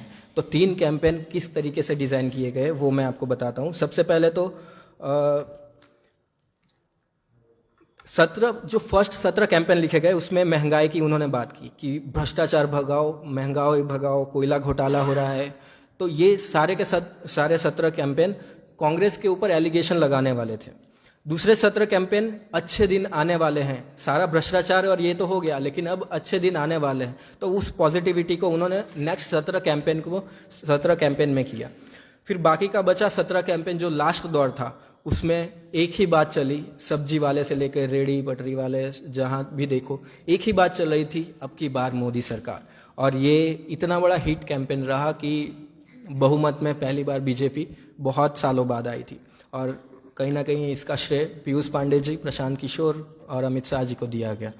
तो ये एक था। नेक्स्ट अगर हम बात करें तो सिर्फ 2 मार्केटिंग स्ट्रेटेजी बची है, हम फटाफट से डिस्कस कर लेते हैं। एक है कन्विक्शन बिफोर कम्युनिकेशन। ये मार्केटिंग स्ट्रेटेजी ऐसा होता है कि कई बार ब्रांड्स में ऐसे लूफहोल्स आ जाते हैं कि उनके प्रोडक्ट की बहुत निंदा और टीका होती है। फॉर एग्जांपल, ये इस एडवर्टाइज कैंपेन को कैडबरी से रिलेट करके मैं आपको समझाता हूँ कि सन 2006 या 8 की बात थी। कैडबरी में 2008 के दौरान कुछ महाराष्ट्र में बेसिकली ज़्यादातर हिस्सों में बच्चों के चॉकलेट्स में कीड़े देखने को मिले थे। और कैडबरी के लिए इतना बड़ा नेगेटिव इम्पैक्ट रहा कि कैडबरी के मार्केट शेयर जो पीयूष पांडे जी ने 93 में बढ़ाए थे, वो सडनली डाउन होते गए। और ये एलिगेशन कहीं ना कहीं ओगिलवी मतलब इनडायरेक्टली बोल सकते हैं कि मार्केटिंग टीम पे भी आया कि आखिरकार ये लूफहोल्स कैसे इतना ज़्यादा मीडिया में वायरल हुआ। और इतने ज़्यादा मतलब नेगेटिव इम्पैक्ट हुआ कि बड़े बड़े जो बॉलीवुड एक्टर्स हैं वो कैंपेन करने के लिए मना बोल रहे थे उस वक्त कि हम कैडबरी के साथ अब काम नहीं करेंगे। और ये सच में इतना बड़ा नेगेटिव फीडबैक था पूरे ब्रांड के लिए कि पूरी ब्रांड कोलैप्स कर गई थी। और उसको फिर से कैसे रिक्रिएट किया गया, तो वो किस्सा सुनिए। बेसिकली फिर जब मीटिंग हुई कैडबरी की और पीयूष पांडे जी की, तो उन्होंने अमिताभ बच्चन जी को भी इनवाइट किया कि इसके लिए अगर कोई ट्रस्टवर्दी चेहरा है पूरे भारत में तो वो सिर्फ आप ही हैं, और आप ही इस मुश्किल से हमें उबार सकते हैं बेसिकली।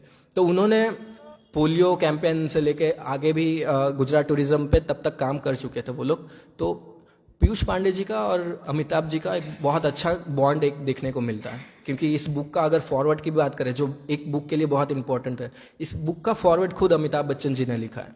और वो इतना ज़्यादा फ्रेंडली जुड़ गए थे बिहेवियर के साथ कि वो पीयूष पांडे जी के ट्रस्ट के वजह से ही उस मीटिंग में बैठे थे कि कैडबरी को आगे कैसे ले जाना है। तो बेसिकली उस मीटिंग में अमिताभ बच्चन जी ने सिर्फ एक सवाल पूछा कि अगर ये कैंपेन करने के बाद, इस एडवर्टाइजमेंट करने के बाद क्या मैं चैन की नींद सो पाऊंगा।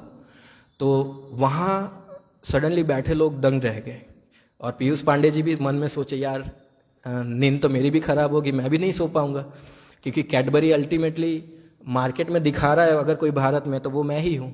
कैडबरी का नुकसान मेरा नुकसान है। तो बेसिकली ये कम्युनिकेशन हुआ कैडबरी ब्रांड की तरफ से कि हमने सारी की सारी मशीनरी चेंज कर दी है। और वो लूफहोल्स आया था फंगस की वजह से। कई बार कैसा होता है कि बड़ी फैक्ट्री में एक ही मशीनरी में बार बार चीज़ें होती है, तो फंगल इन्फेक्शन आना एक मीठे की चीज़ में आम बात होती है। तो उस चीज़ को टैकल करने के लिए कैडबरी ने गोल्डन रैपर का फर्स्ट टाइम इस्तेमाल किया फिर, और पूरी की पूरी पैकेजिंग उसने बदल दी। और स्क्रिप्ट बहुत ज़्यादा एडवर्टाइजिंग के लिए नहीं लिखा गया, और सीधा सिंपल अमिताभ बच्चन जी को पहले तो विजिट करवाया गया। और पीयूष पांडे जी की ये स्ट्रैटेजी रही कि इसमें हम कुछ भी दिखावा नहीं करेंगे, अपने आप को एक अच्छा साबित करने की कोशिश नहीं करेंगे कि हम बहुत अच्छे ब्रांड हैं, ये है वो है। जो फैक्ट है वो एज इट इज़ हम बताएंगे। तो उन्होंने फैक्ट्री का, जब अमिताभ बच्चन जी को ले गए फैक्ट्री विजिट करने के लिए कि अमित जी आइए, हमने काफ़ी सुधार किया है, आप देखिए, और फिर अगर आपको फिर भी पसंद नहीं है कैडबरी के साथ जुड़ना, तो आप ये ऐड कैंपेन स्किप कर सकते हैं, हम दूसरे किसी को हायर कर सकते हैं। फिर पीयूष पांडे जी ने भी यही बोला कि अमित जी, अगर कैडबरी की ये ऐड अगर आप कैंपेन नहीं करते हैं तो अगले कुछ दिनों में हम भी कैडबरी के साथ अपना नाता तोड़ देंगे। और ये कैडबरी के लिए भी एक वार्निंग था कि एक एजेंसी ही बोल रही है कि हम आपके साथ काम नहीं करेंगे, आपके प्रोडक्ट में लूपहोल्स है। फिर वो कंपनी विजिट करते हैं, बहुत बड़े मेजर चेंजेस आए थे कि कंपनी का सारा इंटीरियर उन्होंने बदल दिया था। जैसे मैगी ने 2 महीने पॉज लिए थे, उस टाइम पे 6 महीने का समय गया था और इंफ्रास्ट्रक्चर पे बहुत वर्क किया कैडबरी ने और पूरा का पूरा डायनेमिक चेंज कर दिया। और फर्स्ट टाइम गोल्डन रैपर से लेके 3 लेयर प्रोटेक्शन और हाइजीन को काफ़ी ज़्यादा मेंटेन किया गया। उसमें लेबोरेटरी साइंटिस्ट और ये सब साथ में अमिताभ बच्चन जी के साथ घूम रहे हैं, तो वो रो फोटेजेस जितने भी थे वो सारे क्लिक करवाए पीयूष पांडे जी ने और ये कम्युनिकेट करवाया कि हमें इस एड में कुछ भी अतिरिक्त नहीं दिखाना है, कुछ स्क्रिप्टिंग नहीं करनी है, एज इट इज़ नॉर्मल जो हम फैक्ट्री में गए, रिसर्च हुआ, अमित जी ने जो देखा वही एग्जीक्यूट करते हैं। और फिर अमित जी ने वो खुद से मैसेज एक लिखा और बनाया। इसमें पीयूष पांडे जी का कोई रोल नहीं था और कैडबरी फिर मार्केट शेयर में आया। वो कैडबरी का एड एक बार चला दीजिए। मुझे आपसे कुछ कहना है। जिस काम में मनुष्य की अंतरात्मा उसके साथ ना हो, उस काम को करने से उसे सब कुछ मिल सकता है, मन की शांति नहीं मिल सकती। ये लाइन उन्होंने खुद तैयार की थी। मुझे कहा कि उनकी बात मैं आप तक पहुंचा तो 55 सालों से कैडबरी खाने वाला मैं भी थोड़ा सा हिचकिचाया। मैंने उनसे एक सवाल पूछा कि क्या इसके बाद मैं चैन की नींद सो पाऊंगा या नहीं। तो जवाब है वो मुझे अपनी फैक्ट्री ले गए और मुझे अपनी इंटरनेशनल टेक्नोलॉजी, अपने कड़े क्वालिटी कंट्रोल्स और डबल प्रोटेक्शन पैकेजिंग दिखाई। आजकल मैं बड़ी चैन की नींद सुना।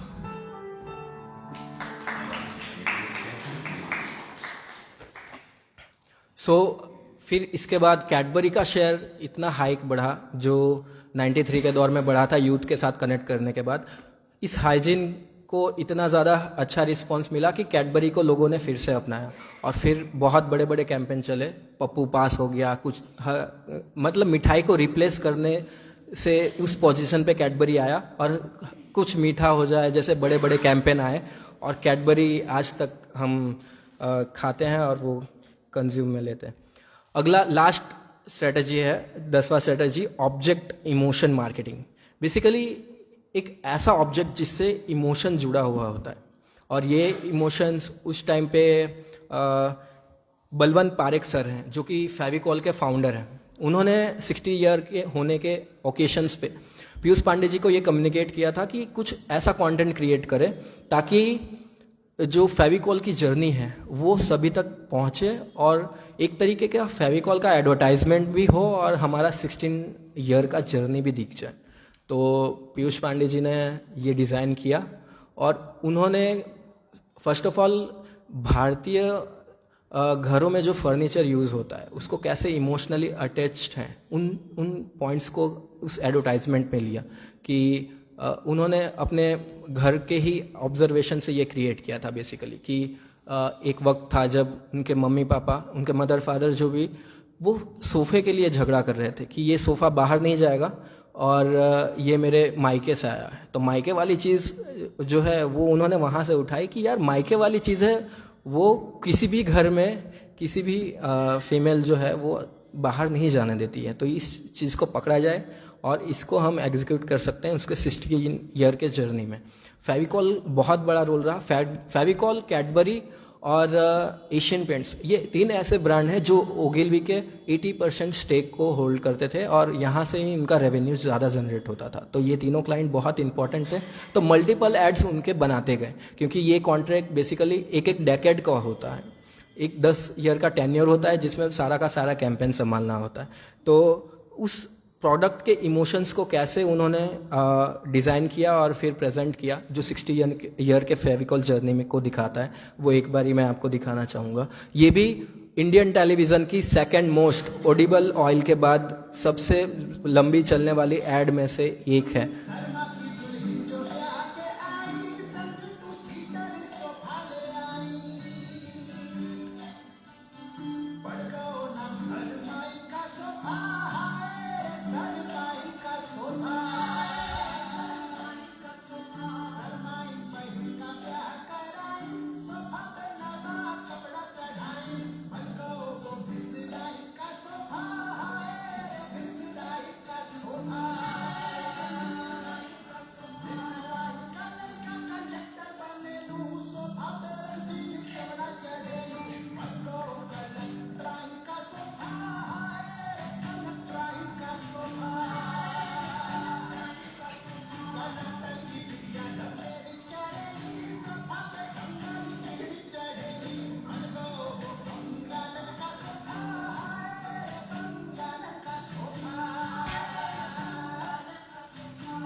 तो ये था ऑब्जेक्ट मार्केटिंग बेसिकली, जिसमें शर्माइन से लेके मिश्राइन से लेके कलेक्टराइन तक, मतलब ये अगले पीढ़ी जनरेशन टू जनरेशन तो हुआ, लेकिन एक सोफा चेंज नहीं हुआ। 16 ईयर तक का एक भरोसा फेविकोल देता है। तो वो इस एड में पीयूष पांडे जी कम्युनिकेट कर रहे थे कि 60 सालों तक सिर्फ एक ही भरोसा है आपके फर्नीचर में, वो है अंदर का मटेरियल फेविकोल।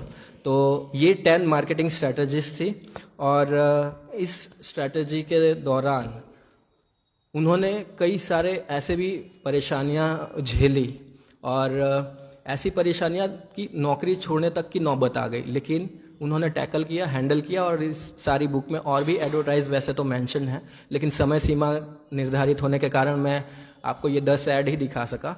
तो आप सभी को आई होप कि इतने शांति से आप लोगों ने मुझे टॉलरेट किया, सुना, आई होप मज़ा आया हो। और सभी श्रोताओं का मैं धन्यवाद कह के, जो अपना कीमती समय निकाल के यहाँ पे पहुँचे, उनको मैं शुक्रिया अदा करता हूँ। Thank you so much.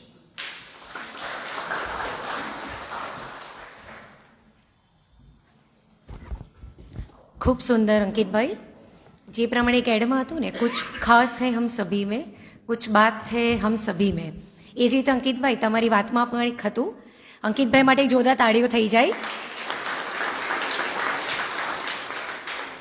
આપણી પાસે સમય મર્યાદાના કારણે ટાઈમ લિમિટ ખૂબ ઓછો છે, એટલે બને તો અંકિતભાઈને એવા જ પ્રશ્નો પૂછીએ કે એનો જવાબ ફટાફટ મળે, અથવા તો પ્રતિભાવ એવો આપીએ કે જેનાથી બીજા લોકોને પણ કહેવાનો ચાન્સ મળે। આપણે બે થી 3 સવાલો લઈશું અને ત્યારબાદ આપણે ઓફિશિયલી પ્રોગ્રામ બંધ કરીશું। કોઈ પ્રતિભાવ આપવો હોય, એમને કંઈ કહેવું હોય, કંઈક સવાલ પૂછવો હોય તો મંચ આપના માટે ખુલ્લું છે।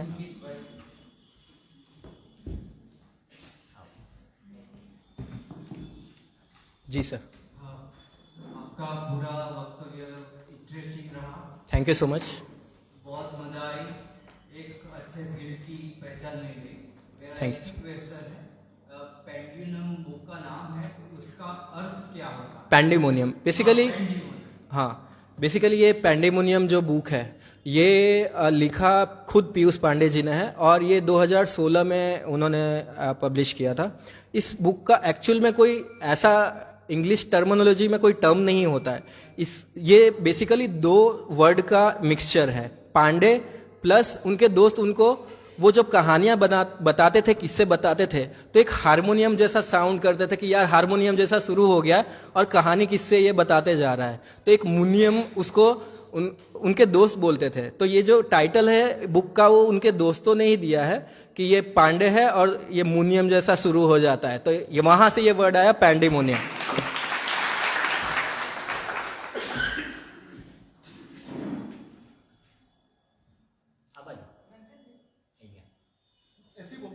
हाँ અહીંયા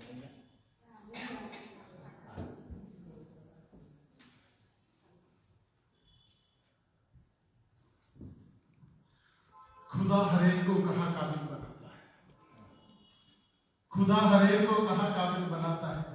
बहुत बहुत कम लोग हैं जिन्हें वो जिंदा दिल बनाता है।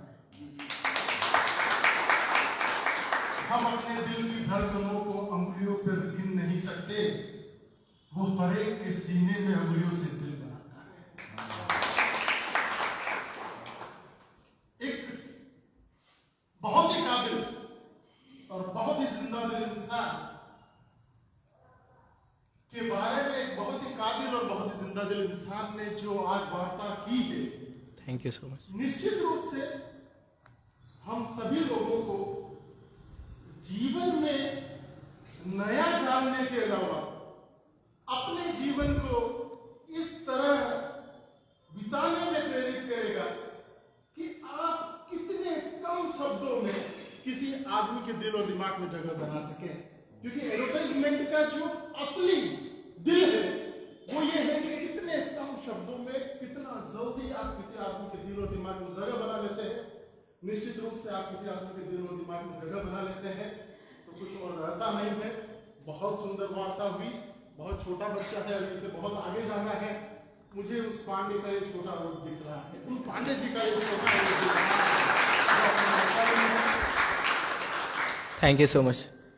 मुझे बुलाया, मुझे मौका दिया, मुझे आप लोगों ने सुना, इन सब के लिए बहुत बहुत धन्यवाद।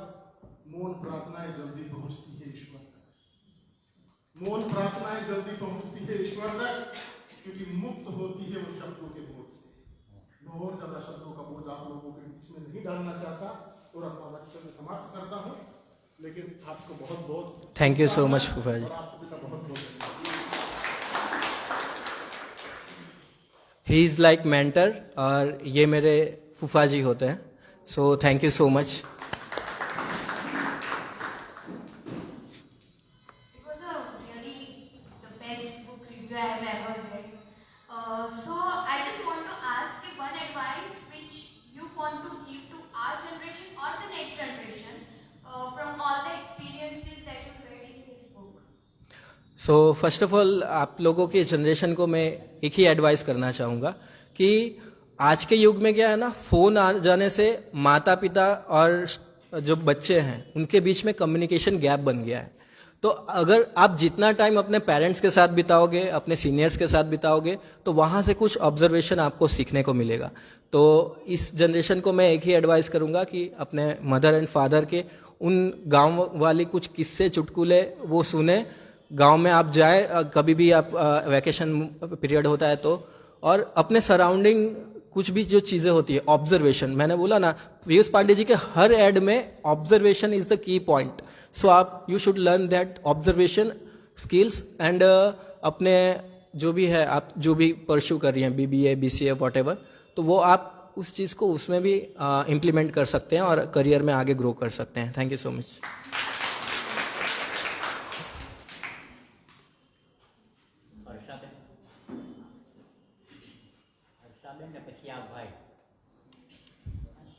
ખૂબ સરસ આપનું વક્તવ્ય.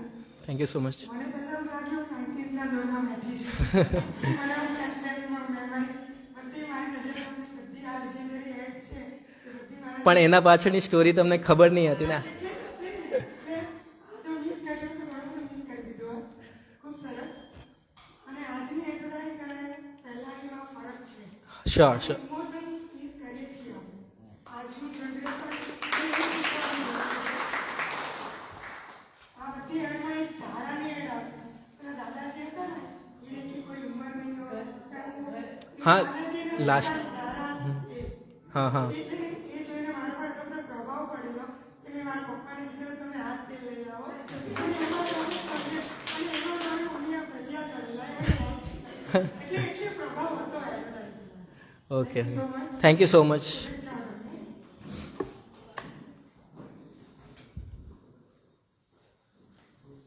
First of all, hello. It was a great session. ये एक्चुअली मैंने Mukesh Pandey, if I'm not wrong, Piyush Pandey. Piyush Pandey, I'm so sorry. उनका पहले एक बार जब मैंने वेबिनार देखा था, ऑल इंडिया मैनेजमेंट एसोसिएशन का वेबिनार हुआ था, अच्छा तो वहाँ पे देखा था और उनका इंटरव्यू मैंने बहुत क्लोजली वॉच किया था। तो उस इंटरव्यू में कहीं ना कहीं उनकी क्रिएटिविटी झलक रही थी। जो आप सेकंड फ्लोर पे जब आप आए, तो मैंने ये जब इंट्रो सुना तो मुझे इंटरेस्ट आया कि मुझे फिर से हाँ हाँ करना चाहिए।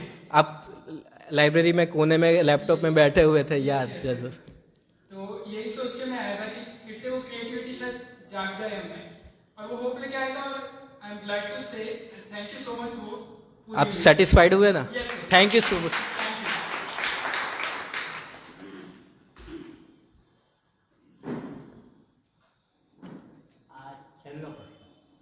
Thank you, sir, for giving us knowledge. मेरा सवाल ये है कि what is different between traditional market and digital market? Good question again. So basically traditional और डिजिटल मार्केटिंग में ये फ़र्क होता है कि ट्रेडिशनल मार्केटिंग जो हम आउटडोर बिलबोर्ड्स या फिर टीवी एडवर्टाइजमेंट देखते हैं, मेन स्ट्रीम मीडिया में एडवर्टाइजमेंट देखते हैं, जिसकी कॉस्ट अप्रॉक्स लाख के ऊपर होती है। ऐसे मार्केटिंग स्ट्रेटजीज जो मास मीडिया के लिए होता है, वो सारी की सारी ट्रेडिशनल में इंक्लूड होती है। और डिजिटल मार्केटिंग जो अभी का मार्केटिंग का न्यू एरा है, जो सभी बच्चे अभी बहुत ज़्यादा परस्यू कर रहे हैं, इसको सीख रहे हैं। डिजिटल मार्केटिंग में बेसिकली ये है कि आज के जो जो फ़ोन एडिक्ट का जो नशा चढ़ा हुआ है यूथ में, उस चीज़ को एग्जीक्यूट करके ये मार्केटिंग स्ट्रेटजी फेसबुक, इंस्टाग्राम जैसे मेटा की कंपनी है वो उन्होंने ये एडप्ट की है, गूगल ने एडप्ट की है कि लोगों के फ़ोन तक पहुँचे। तो इंटरनेट से जुड़ा हुआ सारा मार्केटिंग कंटेंट जो कि डिजिटल मार्केटिंग के अंदर इंक्लूड होता है, तो ये मेन डिफरेंस है।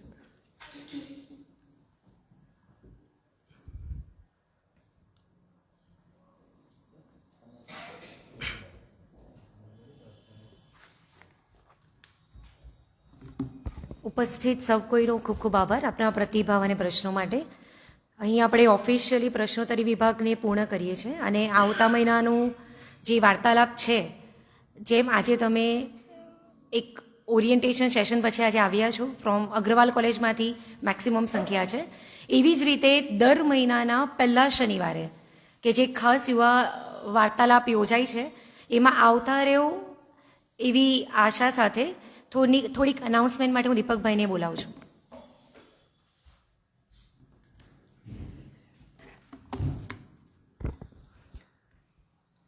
अंकित भाई, आप आए और छा गए, इनके लिए जोरदार ताली हो जाए फिर से एक बार. आप સૂજે આપણને આવું જ્યારે જોઈએ ને ત્યારે અહીંયા બેઠા બેઠા જેવી રીતે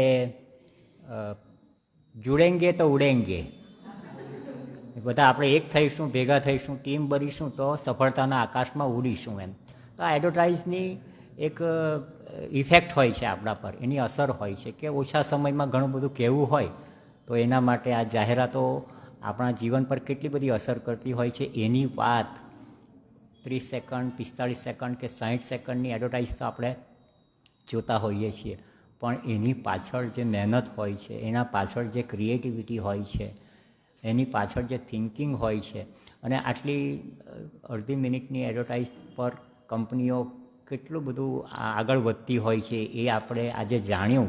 તો આટલું સરસ પુસ્તક પસંદ કરવા બદલ અને આટલું મહેનતથી આ વાર્તાલાપ અહીં રજૂ કરવા બદલ આપણે ફરી એકવાર અંકિતભાઈને જોરદાર તાળીઓથી વધાવીએ. Thank you very much Ankitbhai. અને અંકિતભાઈને અહીં વક્તા તરીકે લાવવા માટે આરતીબેન આપનો પણ ખૂબ ખૂબ આભાર. અને આરતીબેને હમણાં 2 દિવસ પહેલાં અગ્રવાલ કોલેજમાં આ સયાજી લાઇબ્રેરી તરફથી યુવા વાર્તાલાપના અવેરનેસ માટે એક સેમિનાર કરેલો, અને એ અગ્રવાલ કોલેજના ઘણા બધા વિદ્યાર્થીઓ આજે અહીંયા ઉપસ્થિત છે. તો એ સૌનો પણ ખૂબ ખૂબ આભાર. અને આપને સૌને એટલું જ કહેવાનું કે માની લો કે આજે તો તમે તમારા ફિલ્ડનું કંઈક બુક હતી એટલે તમે આવ્યા છો, પણ આપ સૌને વિનંતી છે કે જેવી રીતે આ પુસ્તકના લેખક પિયુષ પાંડે અલગ અલગ પ્રકારની એડ બનાવતા હતા, તમે જોયું ને, એટલે એમનું ઓબ્ઝર્વેશન અલગ અલગ પ્રકારનું હતું, એમનું વાંચન પોતાનું એ પણ અલગ અલગ વિષયોનું હતું. એવી જ રીતે અહીંયા દર મહિને અલગ અલગ વિષયો કે જે આપણને જીવનમાં ખૂબ ઉપયોગી બને એવા વિષયોના પુસ્તકો ઉપર વાર્તાલાપ આપવામાં આવશે. તેથી આપને સૌને ફરી એક વખત કહું કે દર મહિનાનો પહેલો શનિવાર સાંજે 6 થી 7:30 એ યુવા વાર્તાલાપ થાય છે, એમાં આપ અવશ્ય આવજો. તો ફરી એકવાર આપ સૌનો ખૂબ ખૂબ આભાર. જે શ્રોતા મિત્રો બેઠા છે આટલી મોટી સંખ્યામાં 55 થી 60 જેટલા શ્રોતાઓ આજે આ આખો વાર્તાલાપ માણ્યો, આપ સૌનો ખૂબ ખૂબ આભાર. ફેસબુકના માધ્યમથી પણ ઘણા બધા જોતા હતા, એ અમે જોયું ત્યાં બેઠા બેઠા, અને ઘણી બધી કોમેન્ટ્સ પણ આવી છે, તો એમનો પણ સૌનો ખૂબ ખૂબ આભાર.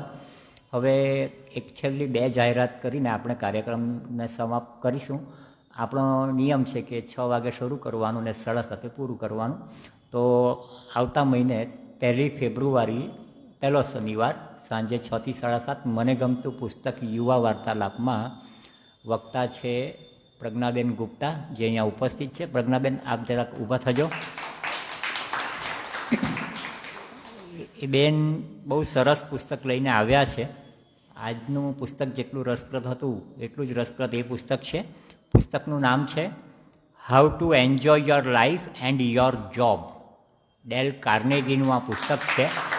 તો આપ બેઠો, કોઈ વાત નહીં. એ પણ હિન્દીમાં જ આખો વાર્તાલાપ આપવાના છે, એટલે હું એમની સાથે હિન્દીમાં વાત કરું છું. તો આપણા જીવનને કેવી રીતે એન્જોય કરવું અને આપણે જોબને કેવી રીતે એન્જોય કરવું તેની વાત ડેલ કાર્નેગી આપને ખબર હશે કે વિશ્વ પ્રસિદ્ધ લેખક છે અને એમના ખૂબ બધા પુસ્તકો ઇન્ટરનેશનલ બેસ્ટ સેલર થયા છે. તો એ લેખકનું આટલું સુંદર પુસ્તક કે આપણને જોબમાં રૂટીન કામ હોય, રોજે રોજનું એક સરખું કામ કરવાનું હોય તો કંટાળો આવે, બરાબર ને? કોઈ વાર આપણે આપણા જીવનમાં બી નિરાશ હતાશ ઉદાસ થઈ જઈએ, કંટાળો આવે.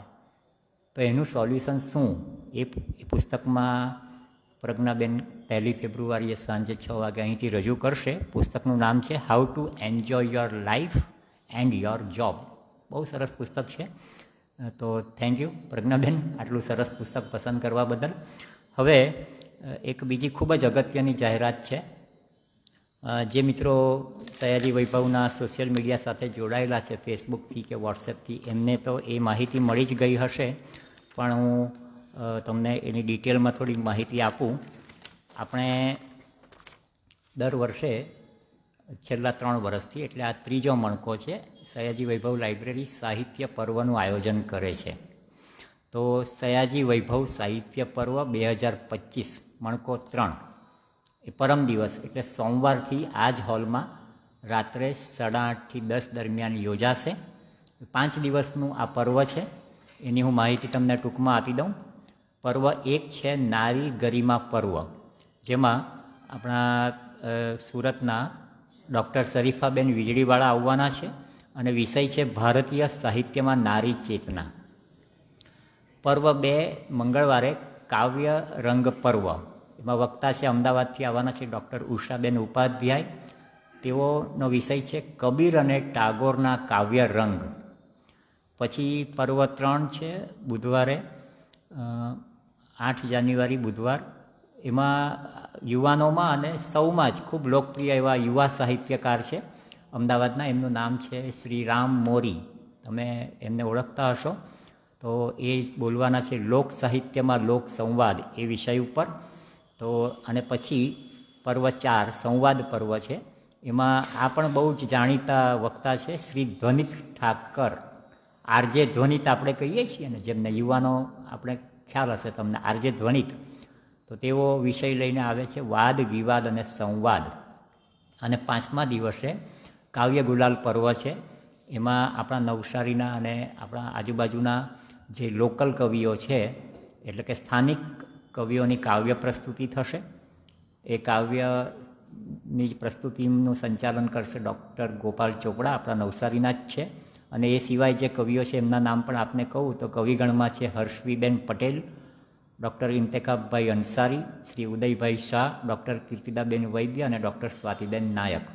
તો આ રીતે 5 દિવસના 5 પર્વ છે. તો આ સાહિત્ય પર્વમાં આપ સૌ અવશ્ય આવજો એવી સયાજી લાઇબ્રેરી આપને વિનંતી કરે છે. અને ફરી એકવાર સોમવારથી શુક્રવાર એટલે પરમ દિવસથી આ સાહિત્ય પર્વ શરૂ થાય છે. રાત્રે 8:30 થી 10 દરમિયાન આ જ હોલમાં આ પર્વ ઉજવાશે. અને આપ સૌને વિનંતી કે 8:15 કે 8:20 સુધી આવી જજો, કારણ કે આપણા બધા જ કાર્યક્રમો સમયસર શરૂ થશે. તો આ સાથે ફરી એકવાર વક્તાનો, શ્રોતાનો અને આપ સૌનો ખૂબ ખૂબ આભાર. તો મળતા રહીશું. પરમ દિવસે સાહિત્ય પર્વમાં મળીએ. આવશો ને? ઓકે, ચાલો આવજો. Thank you very much.